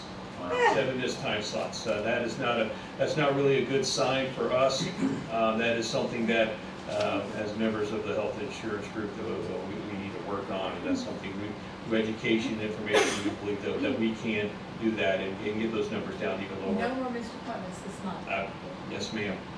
Yes, ma'am. I agree with you. They do not want to get a phone call from Ms. Bryant saying, "Where were you?" we might enlist her for that next time. Any questions? I've got a question on the Affordable Care Act, the individual mandate. I was reading that there's not going to be an IRS penalty in 2019 for people who forego health insurance. And I was just curious if we have any information how that would impact.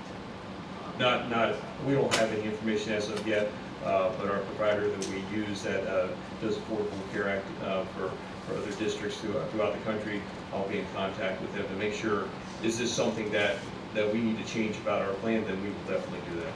If we don't have to offer it, it's not something that we would offer that affordability plan that we're required to now. I think we still are going to be required to offer an affordable health plan. You're talking about the But I'm talking about penalty? Penalty, the IRS penalty, from what I've read, is no longer, has been repealed for 2019. We'll look into that, and if that's the case, we'll inform our members, yes. I mean, we don't want our members not. No, whatever they need to know. I mean, they look to us because part of what we do with our presentation is we do explain the Affordable Care Act and the aspects of it. But if that's something that has changed, we'll have to look and see, because I haven't been informed of any change to the penalty yet for not having it yet. Yeah, well, again, I mean, I'm kind of saying that for people to forego health care is a mistake. Yes, sir. Right. And so, but if there's no penalty to forego health care, could it have an impact? Could there be people that may do that? That's why I just wanted to make sure, there was some analysis of that. Obviously, I'm sure. Well, yes, sir. I imagine anyone who, if they chose to do that, but in order to drop the coverage, there has to be an IRS qualifying event still. So we do run into that. Yes, sir. That would be the vast majority of it. Yeah, let's hope that's. Yes, sir.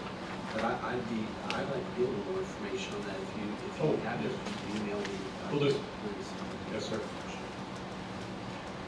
Anybody else? Mr. Bomber, on a regular basis, we hear sometimes about the mythical healthcare policy that exists in any of our number of adjacent counties. I knew you'd start to know where I'm going. Where I think they pay the people to take the policy by the time the story gets, along. But the idea is that we don't have a competitive policy. Now, I know you've spent a great deal of time over the number of years trying to share with us some of that data. I know you all look at competitive of where we are compared to a lot of our surrounding counties. Usually it's about the time we start rebidding things, which is why I think last year that happened. A lot of times apples to oranges is never being placed. So whether it's, they're not paying anything for the policy. Well, that's true because they've got a policy that, and then there's an answer to that side of it. Is there any information that you have assembled that you can share, or I guess the bottom line is, do we continue to have a competitive plan? Because I'm constantly hearing that, why aren't we part of the state plan? And it was my understanding that the state, if you're a state employee, you actually have a choice of like 5 different companies, not even just plans, but companies within those plans. So there isn't a single state plan like some states have. That would be correct. Those of you who may have relatives or friends that work in different counties that work in their state agency there, it's different regionally. As far as ours is concerned, our surrounding counties, they'll have, some of them even have a plan where the employees aren't paying out of pocket. But anyone, I've spoken at conferences to people from Orange County, from Marion County, that is the bare bones plan. Anyone who might need to ever go to the doctor does what they call buy up into the plan where they are paying into it. And their biweekly premiums are very close to what you'll see on our 5168 plan without a wellness center, without any of those things. So when you do start comparing apples to apples, you start seeing that there is a lot of that. With that being said, all of these are being driven by our claims. So whenever we're able to keep our claims down, we can keep our costs and our premium at a reasonable rate. Thank you. Anyone else? Okay, and I don't think we're taking any action. This was just information. Is that Yes, correct? sir. Thank you, sir, very much. And I know you're always available if one of us needs to. Absolutely, anytime. Ms. Androsky, I see you patiently waiting there. Good afternoon, almost evening. I come before you today to present some information for feedback. If you remember, we upgraded some of the iPads over the summer, and we would like to move forward in possibly selling those back to recoup some benefit. And so I've explored a couple companies, and I'd like to present what I have for you and tell you how it works.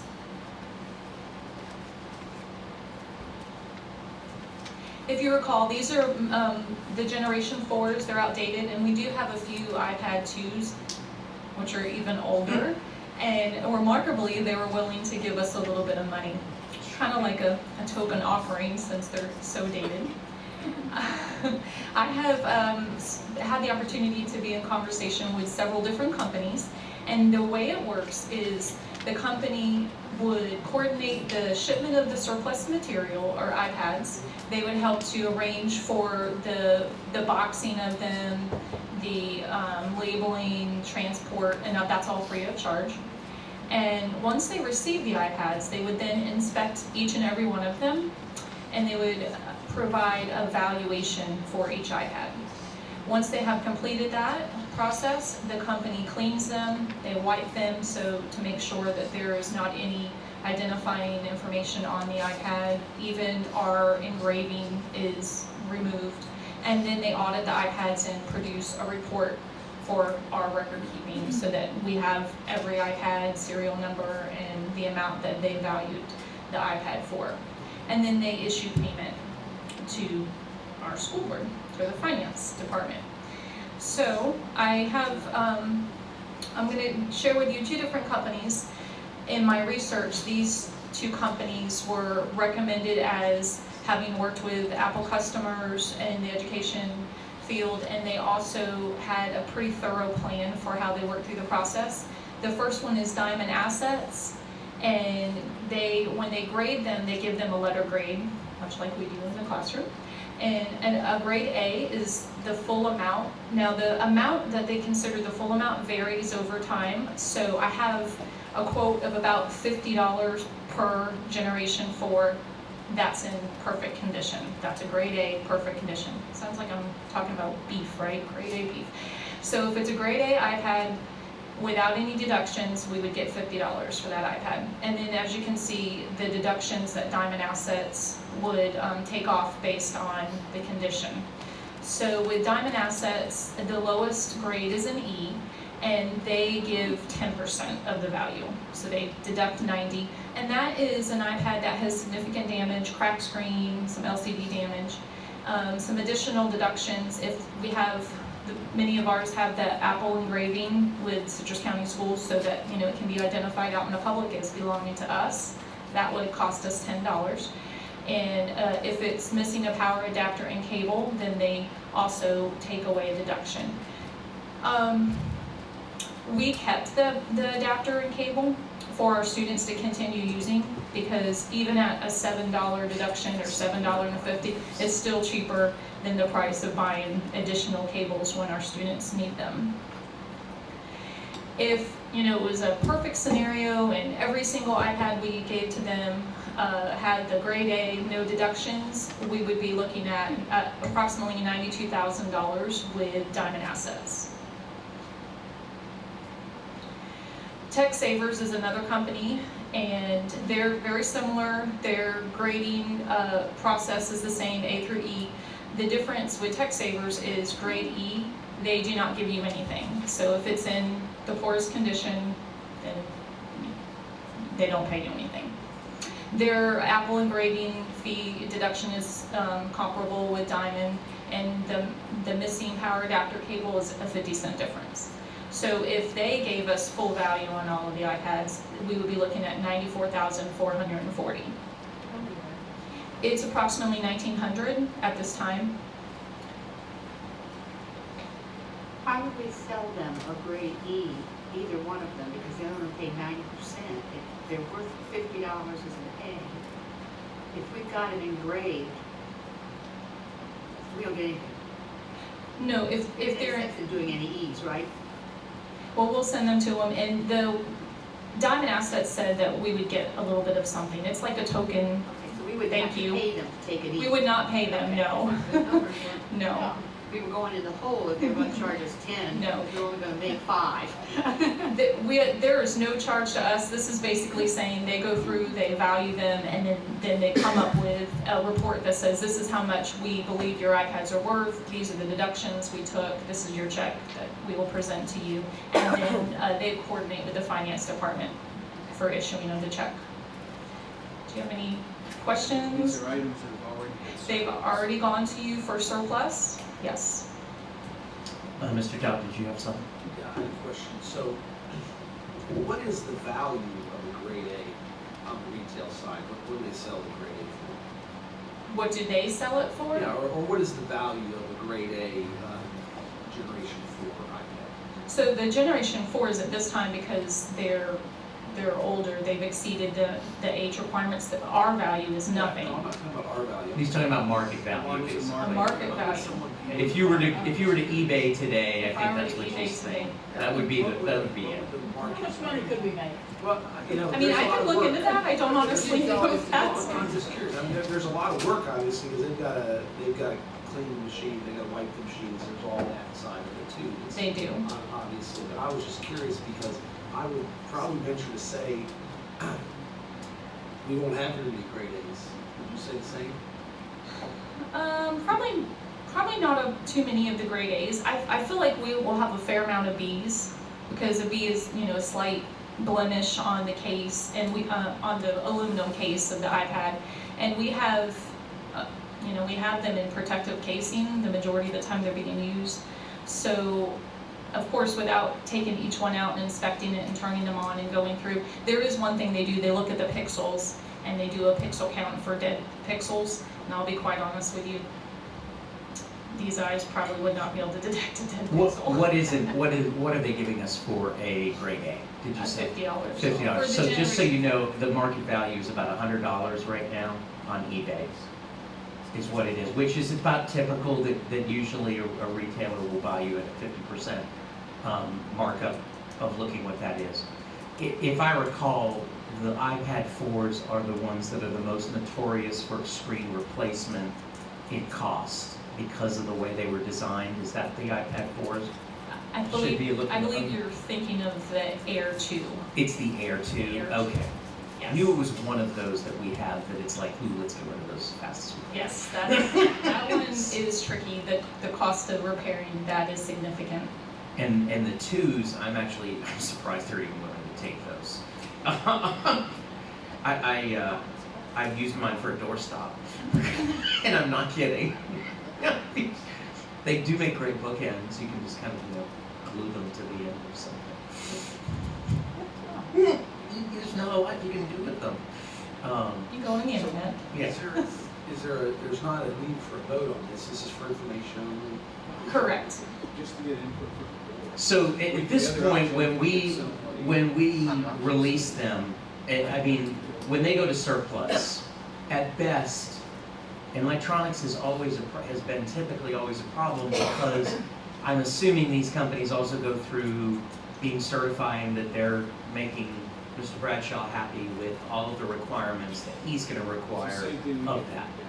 Exactly, which is a higher level of what we have to do to wipe those hard drives, or they're actually not hard drives, I think they're solid state on it, but that we have to wipe them, because there is potentially sensitive materials that would fall into FERPA or other types of things, which is why I'm always glad when he looks at the contract and puts those things that are probably, if they're not in there.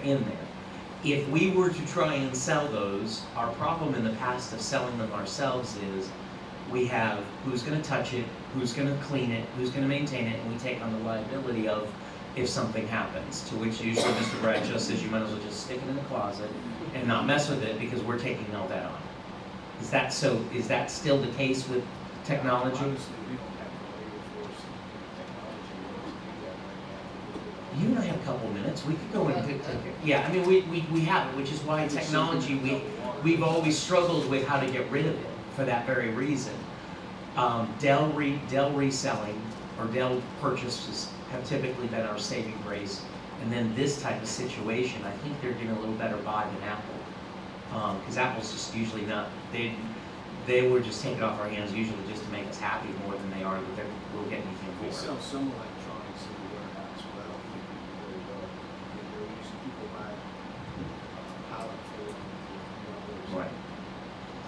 So the trouble that's, the only thing that I would say, and I don't even know that we have the manpower to do it, is when the versions that you have going out at, we'll just say it's about a little more than $90,000, we really don't know at this point what we even think is an A, a B, or a C. Correct. Unless Literally as it's going through, we have to do all of that man hour that unfortunately we just don't typically have that time unless that later maybe becomes part of our process where the techs at the schools, when they're saying this is one for decommissioning, we put a grade on it that they say, so that we know when you inventory for going into inventory, okay, that we think it's probably going to be a B, a C, a D, and then that, we hope to get X amount of dollars. Is that about the only way going forward?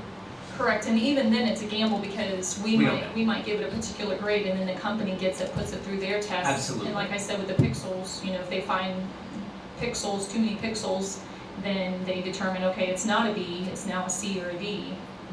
There is that. And they give you a certification that it's been wiped, there's a certification process. Yes. Yeah. That's been our challenge in the past. That's why that's really why they're 50% of the value that we end up getting, because of the amount of work involved with that. There's a cost involved with it, so. Oh, see, we usually can't recover the cost of the value to do it. It's been at least in the past when we looked at it. So, at least this one board member thinks one of these or either of these at the time you're done is, those are reasonable ways of disposing of that limits our risk and recoups the cost, some cost. And in addition, even if we did only get the 10% reduction, at least they have taken care of, certifying that everything was right. And then even if they don't sell it, at least we're not the ones troubled with trying to dispose of. We could come back and let you know how it worked out too. Definitely. I think we should, just so that we have an idea of how that works, complete circle. We don't last time we could. It is, it's another source of income, But and the, it's all manpower. The Tech Savers at least gives you more on the grade B and C than the drives out, and I just 8% reduction in other companies. Mark Saver, Diamond Assets.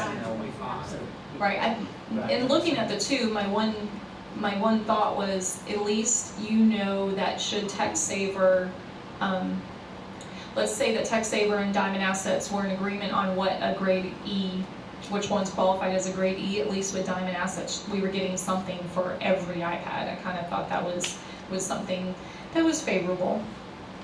But you're right, there are some slight, there are some differences in how in the percentage when they grade them. Now I will say, Diamond said that, they said, please, if you have an offer that you want to go with and you like it better, call us, tell us the offer, we'll see what we can do. So. But I just wanted to see if you had any questions, thoughts.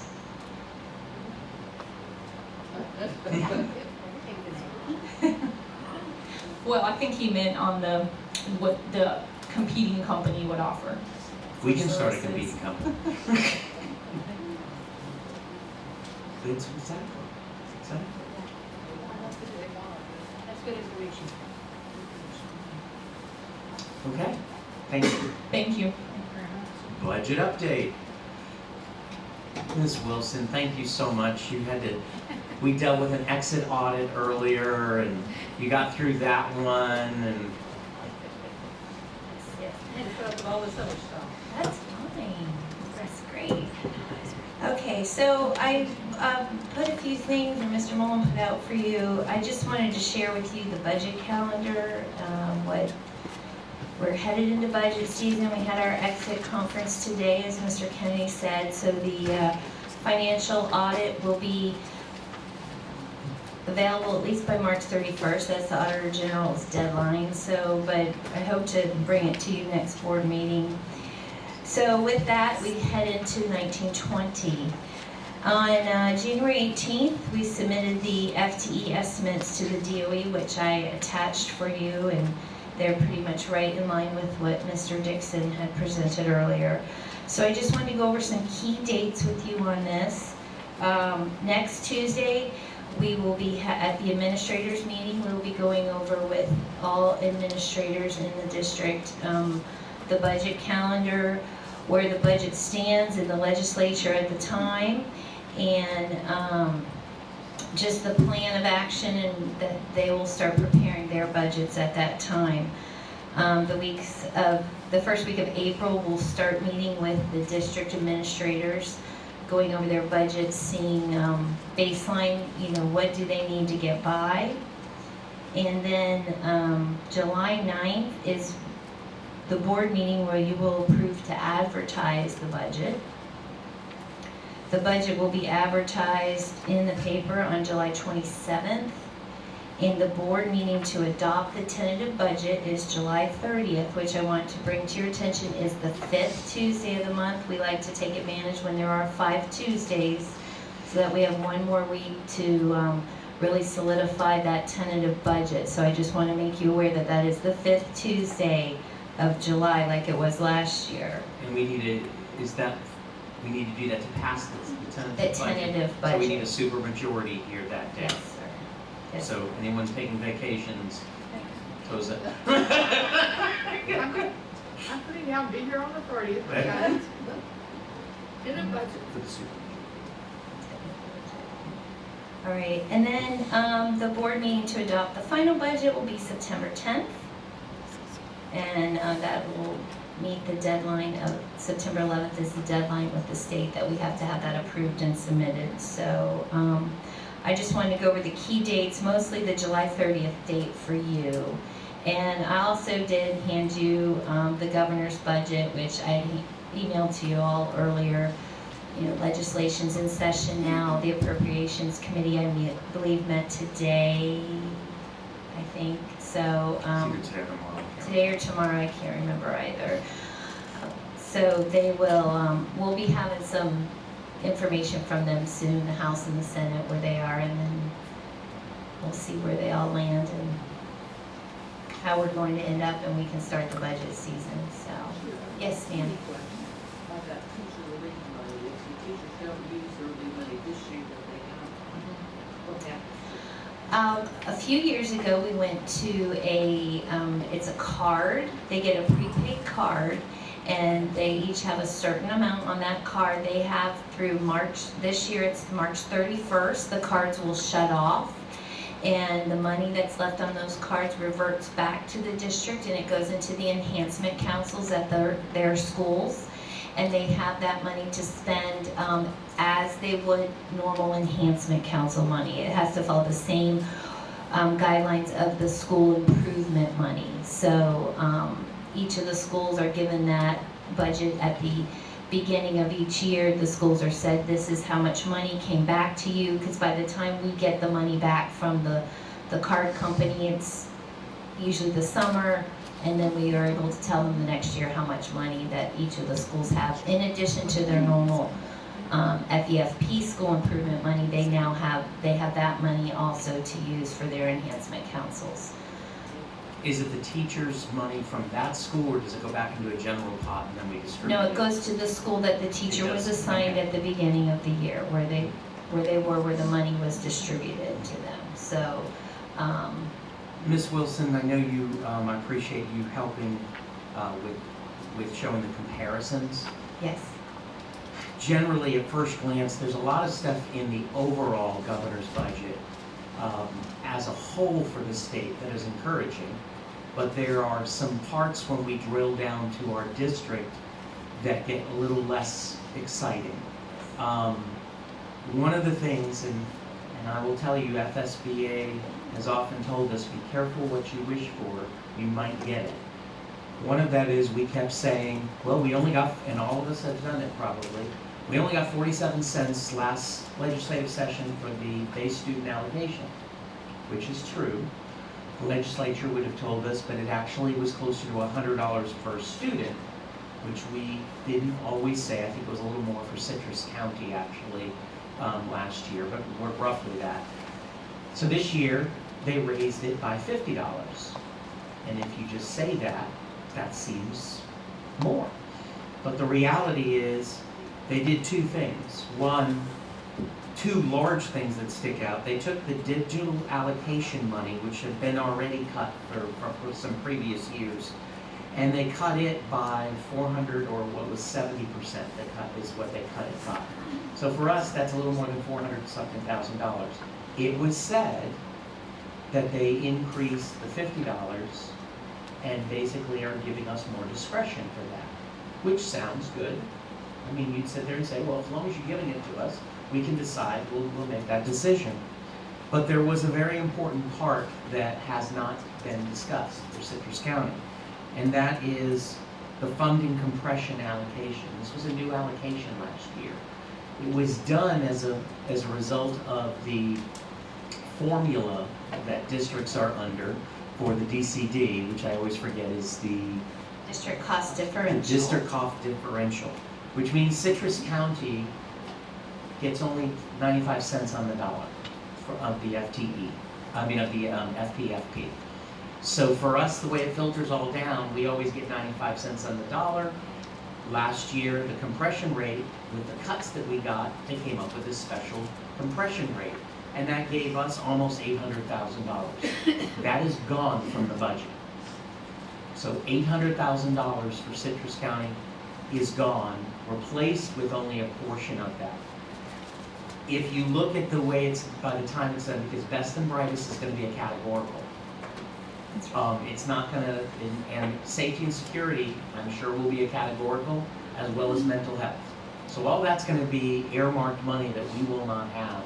At this point, am I wrong to say we probably are going to need to start getting ready for a belt-tightening session if this continues the way it looks? Yes, definitely, yes. So we just need to be very cognizant. I know that this is still early. The House has not released their budget. The Senate has not released theirs. We don't know how the governor's budget's going to complement theirs or not. But those are some areas, and Ms. Wilson, remind me if I'm missing something though in what I'm saying and sharing. No, you're right. Okay. You're right. I wish I was wrong. We don't, of course, the governor doesn't take into consideration property values yet or our required local effort. That was not given in his budget. He did put in about a $400 increase, or $400,000 increase for taxes. So of the slight increase that we really see after Best and Brightest, which is about $700,000, $400,000 of that is from taxes. So I'm not really seeing where the FESP is being increased. And I know that I've talked to Chris Doolin. He has said the same thing, talking to other contacts up in Tallahassee. It does not appear that they are going to change their position on the local required effort, other than, and I'm talking about now the rollback. They are going to continue to roll back, except for potentially new construction, which for communities like ours are just not going to be a significant dollar amount increase for us. So we just really need to be aware, and I'm going to talk about it during my time in a little bit here about Best and Brightest, because that's another thing we're going to just need to be very cognizant of what's going on. There are some good things I don't want to dismiss. There are some really good things in the budget too that the governor's doing. They just don't completely drill down to a district. A lot of them have to do with categoricals that may help some programs, but they are not going to help a lot of our bottom line. Or at this point, if they don't address the compression rate, we may be looking at some serious challenges ahead. And statewide, when he was talking about the taking money out of digital classrooms, statewide, if you look at the entire FEFP from the governor, he removed 50 million from the digital compression, or the digital classrooms. He increased Safe Schools by 50 million, which would seem equitable, but if you look at our budget from him, we're losing 430,000 in digital, and we're only gaining a little under 160 in Safe Schools. So that's not an equitable distribution, even though statewide it's 50 million out and 50 million in. We're losing over $250,000 right there. So, you know, they're playing their shell game right now, and we got to see where we land. And what happens, and what's important is, again, what happens on the state level, it's important that we, you know, as Ms. Wilson send these updates to us. We'll be, I'm sure, getting one off of the House budget, and we'll be getting one off the Senate budget. We've got to look at all of those pieces, because the way it affects Citrus County isn't the same as it affects the state as a whole. And so that's what I would just tell us to keep focusing on. We have some very positive relationships that we've built with our local delegation, and they are hearing us. I mean, I'm so appreciative. Representative Mazzullo, just last week when some of these questions came up, he, in the middle of a appropriations committee, asked these very questions for us. And it's at least getting that out there. The answer, for the most part, was you gotta wait till the House budget comes out. So we're gonna hold tight. I'm gonna light a candle and say a prayer, and we'll go from there. Any other questions? Right. Have a good evening.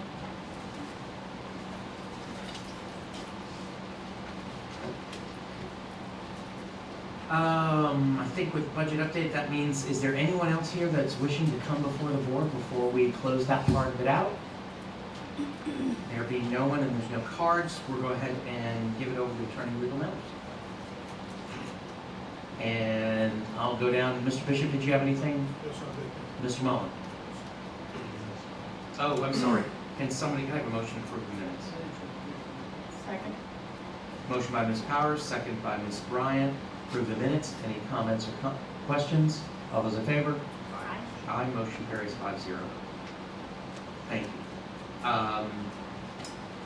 Did I ask Mr. Mullen? I'm sorry. You good, Mr. Guy? Well, I just want to thank the board and superintendent for the tribute and memorial that we did to the 17 innocent lives that were lost at Marjory Stoneman Douglas High School on Thursday, February 14th of this year marks the 1-year anniversary of that tragedy, where 17 innocent lives were lost and 17 others were injured at the hands of an active assailant who was dropped off in an Uber carrying a soft case rifle bag. He walked onto an unsecured campus, was uncontested, and began to kill him.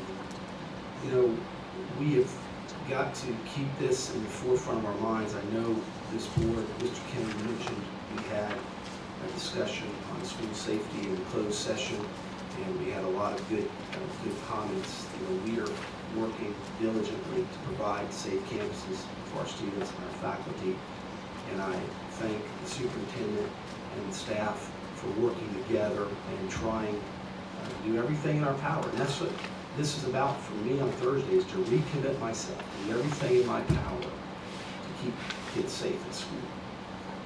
And so, Ms. Bryant, thank you for the opening. And I know Mr. Mullen had a part in that too. It was very well done. You know, I sit on the commission with Max Schachter, whose son Alex was killed, and Ryan Petty, whose daughter Elena was killed. And so their comments and what they give to us on that commission are very valuable. And so on Thursday, I understand that there is going to be a moment of silence at every school, and I appreciate that to you know, recognize those lives that were lost. 10/17 is what? Yeah. 10/17, that recognizes 17 lives. Thank you for that. And you know, there's a lot that we can't discuss in the open public, but I think it's a good thing that we had the discussion on our corner safe spaces, the idea of the semantics, this idea of line of sight training. Those things are going to be good for us. And you know, Alice is a great way that gives teachers the ability to make decisions, and teachers have options on what to do. And so I was very happy that, you know, in our discussions we looked at things that was. I think that's going to work well. We all are in agreement. You know, the fact that we announce our drills, I think is very important. I know that's part of Alice. Some districts in other states, you know, have not done that. In trauma, there's already a lot of trauma. We have to have age-appropriate drills. We have to make sure that we are practicing our safety plans. You know, the multi-agency drills, I know there's work on that. We have to look at those multi-agency drills, and maybe those are times when, you know, students are not present on a school campus. We look at law enforcement, we look at fire and EMS, and so I know that is part of this as well, of how we have first responders and how we meet the need to have people ready in case there were to be an active sale on one of our campuses. I was able to do several things. I know board members, you guys all were at a lot of these events too, so I'm the first one out the gate, so I guess I get to No, you go. Pace the grand. That way, if we would have forgotten, now we just have to, you know, say ditto. The grand opening of the Pace School was fantastic. We're so, it's such a great thing to have that program here, and Ms. Himmel and all the work that's going on to get that program here. And of course, Senator Simpson was a key component of that and getting the funding for that program. But I was very impressed with that. Of course, I did go back on the Homosassa River Guides fishing trip with Homosassa Elementary School. How many fish did you get? We didn't catch a whole lot of fish, but we went out to the river and we saw a lot of manatees and dolphins. And it was a great experience for those kids. One of the young ladies in my boat had not been in a boat before, had not been out on the river, so that 5th grade trip is just a really neat thing for that community. And to see those guys that were so enthusiastic and to come out and spend a day, good time to be with those kids is really impressive. And I was with Mike Bays. He was my captain, so I was out there. You know, Mike worked for the district, and his wife works for the district, so I appreciate the work that he did in coordinating all of that.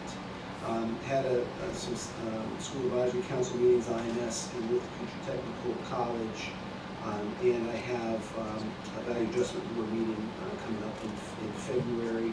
I would like to say to Mr. Kennedy, the chairman, I would like us to look at the March 26th workshop. That is the week of spring break. I will not be here on the 26th. And so I don't know what your other schedules are like, and it's not, you know, not that you still can't have a workshop, but I would propose the week prior to, but that's obviously up to the board on how you all want to proceed with that. That's all I have. So I'm looking at my calendar trying to figure out what I went to that you left out. Let me see. Upper Bounds. Yes, Upper Bounds. You were there, I was there. We were all there. I was at Upper Bounds. Let me see. Oh, we had the Literacy Week. We had the Literacy Week where everybody had to be at a bajillion different places. And you were at Floral City, and I was at Forest Ridge, and you were at the hospital, and you were at the two of you. You took my Forest Ridge school and ate my s'mores, and we went to the science. Exactly right. I actually went to both. I tag teamed. I got to be honest with you. I took my cowboy hat off in Floral City and I ran.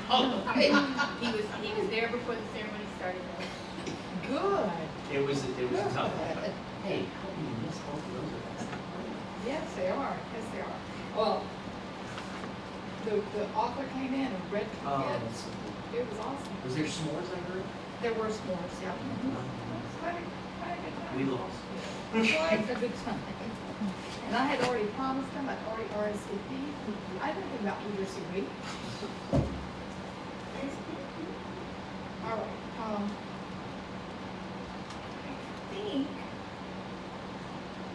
I think that's it.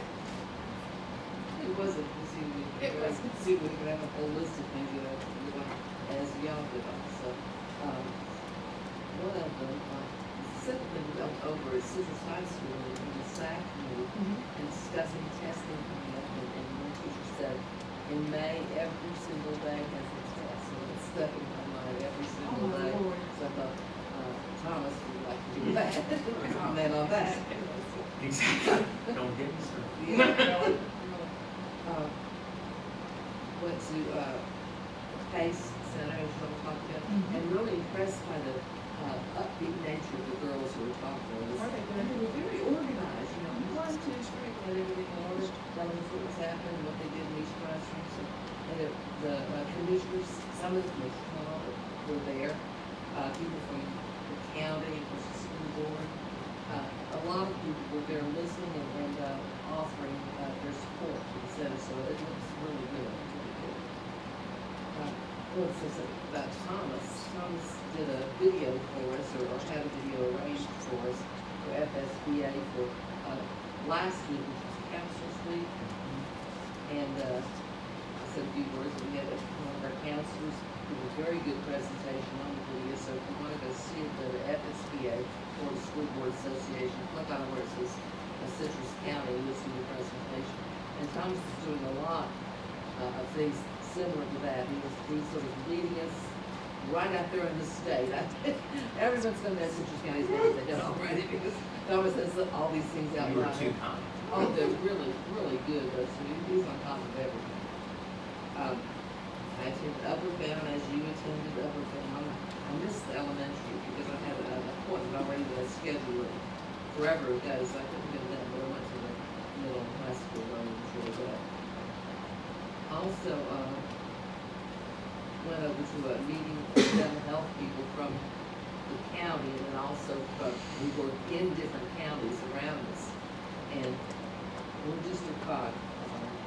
But the people commented, when they commented what they were doing, they would ask people in Citrus, what do you do? And each time the people in Citrus would say, well, we're doing this, and they would say, well, we haven't quite gotten there yet, or we're not yet ready to do that, but we're going to. So Citrus again stood out as being ahead of being forward-looking and getting on board with things that are very, very important in terms of mental health. So I was exceedingly pleased with that. Sarah Deaver was there, Humboldt was there. Maybe we did everything one time, just know everything is being done in mental health in the school system and in Sumner County. I went to Citrus Memorial, and they had people from the county, people who worked in mental health. There, I'll give you a handout. They're opening a behavioral center, and it's going to serve the county. Just pass that this way. This way. I'd like to go into more depth on this, but I'm not going to do it tonight because I know you're tired. If you'll read over it, maybe the next time we meet, we can go into depth.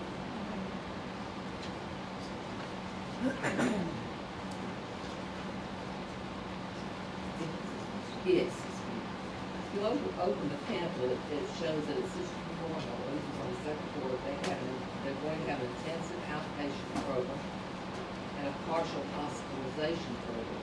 And this will deal with people who certainly have insurance, those who have Medicaid, and then we'll try to work with those people who don't have either to be able to get them into the center and get payment now reform. Let's both try to work with them. But we talked to 5 people who were running this particular center and what they were going to do, and probably about 50 of us were the psychiatrists, lawyers, everybody was there talking to each person and finding out what was going to be offered. So we feel we've done, and then maybe I'll ask one of the people to come to the board and talk in depth about what's being offered. So this is something to look forward to. We do like the mental health services, but we're getting there. Little by little, we're added to it. And I think that's it. Well, meetings and meetings and meetings. I had a conflict. I didn't get to go to things because I was at the SACS meeting at Citrus Springs Elementary. Well, of course you are. But I'm going to make an appointment and go introduce myself to the PACE people. Thomas is making us on the map because I was at the state legislative meeting when he volunteered to chair the advocacy committee for the State School Board Association. So he's required to do all of these films. And he's advocating for all our school boards across the state. And of course, I don't know, I come back from those state meetings and I say, thank God I'm in Citrus County. And so I appreciate you putting us out there because this is really a great place to work. And so the one thing that was neat for us at the science fair was that the babies were there this year. And the elementary school kids were absolutely awesome. And if you haven't seen them, you have to look at Tom and I all the time because Leslie was taking pictures of everybody. But the little ones were just absolutely amazing. And there were some, we don't have to be afraid of our futures because there were some of those projects at the high school level that the name of the project was so long and so involved that it was really difficult to pronounce. And so, but what a shining group of kids that we're raising here in Citrus County. It's a pleasure. Thank you for the kind words. I'm very grateful for Ms. Powers because when FSBA President Jerry Taylor, thank you, Ms. Bryant. You were always so good. When he appointed me to the Advocacy Commission or committee, we took on, okay, how can we continue to bring positive image to school boards, because we've sometimes not always had that with legislators in particular. And so some of it has been this, we've done a couple of videos. We did one just kind of on Citrus County and how FSBA has helped us, and we're considered a model around the state as a board. And then we did one on school choice, and then Ms. Powers was so amazing and took on doing for School Counselor Week. And I'm going to get with Lindsay Blair, and we're going to expand that so we can show that, because it really showcases a lot of our caring stuff we're doing for mental health. So thank you for doing that so much. I'm going to let Ms. Hemmel talk about Veterans in a Classroom luncheon. That was wonderful. Mr. Mullen, Ms. Bryant, that opening couldn't have been more perfect. It was just absolutely perfect. So thank you. I was just, I've got Purple Heart on Saturday. Those of us, if you haven't RSVP'd, there's probably still time. Or show up, I'm sure, I believe it's 11 o'clock at the, they always do it, right? In the African American Region on the 24th. I'm not going to be the Purple Hearts going to be okay. We need to print little pictures of us, and we can all hold them as we Mr. Dodd, and we just have you stand up. And that's been Ms. Bryant, we can do that. I just wanted to give you something that we've been looking at with Best and Brightest. We are thrilled that the governor has come up with saying we want to do away with SAT, ACTs being tied to the teacher's bonus program. And while I'm still an advocate for saying that money, I would like to come back to districts for it to be disseminated into school salaries on a more broad, more even, across the board increase. I don't think that that's going to happen, but I'll continue to advocate for that as well. But there is something in this proposal, and with the help of the superintendent staff, Mr. Mullen, Ms. Crow, I've been putting together a little brief that I will end up copying you all on. But there is a part of it that kind of people are not paying attention to, and they're not really seeing it. It has to do with the fact that if this were to pass, and I just wanted to pull up so I don't get my notes correctly, if this were to pass, one of the pieces that they are suggesting is that it would be for teachers that work at schools that have increased at least 1% in their school grade calculation. Now, while that may sound like that's not a big deal, but the complexity, if we remember, of the grade calculation means that, for example, in Citrus County, it could be with all of our schools, no D or F schools, district A, B, maybe only a third of our schools would qualify. Therefore, only those teachers at those schools only could get the bonus money. Plus, they would still have to meet the other qualifications. So right now, when you have your teachers that if they meet other qualifications, as long as they did, it didn't matter where they were. So a teacher could conceivably have had tremendous gains in their classroom, be highly effective, and just be the model teacher. If they don't teach in a school that had an increase of 1%, that wouldn't happen. And let me give you an idea what that school might look like. One of our highest achieving schools is Lecanto High School. It would not be one of the schools that meets the 1%. Even though they have some of the brightest, highest achieving, it is nationally recognized in multiple arenas, it would not be on the list. So we need to be aware that while there are some things that look good, there's some pieces in there. And it doesn't mean that this is going to be law. I mean, that's why we want to have a conversation. But it is important to start recognizing this.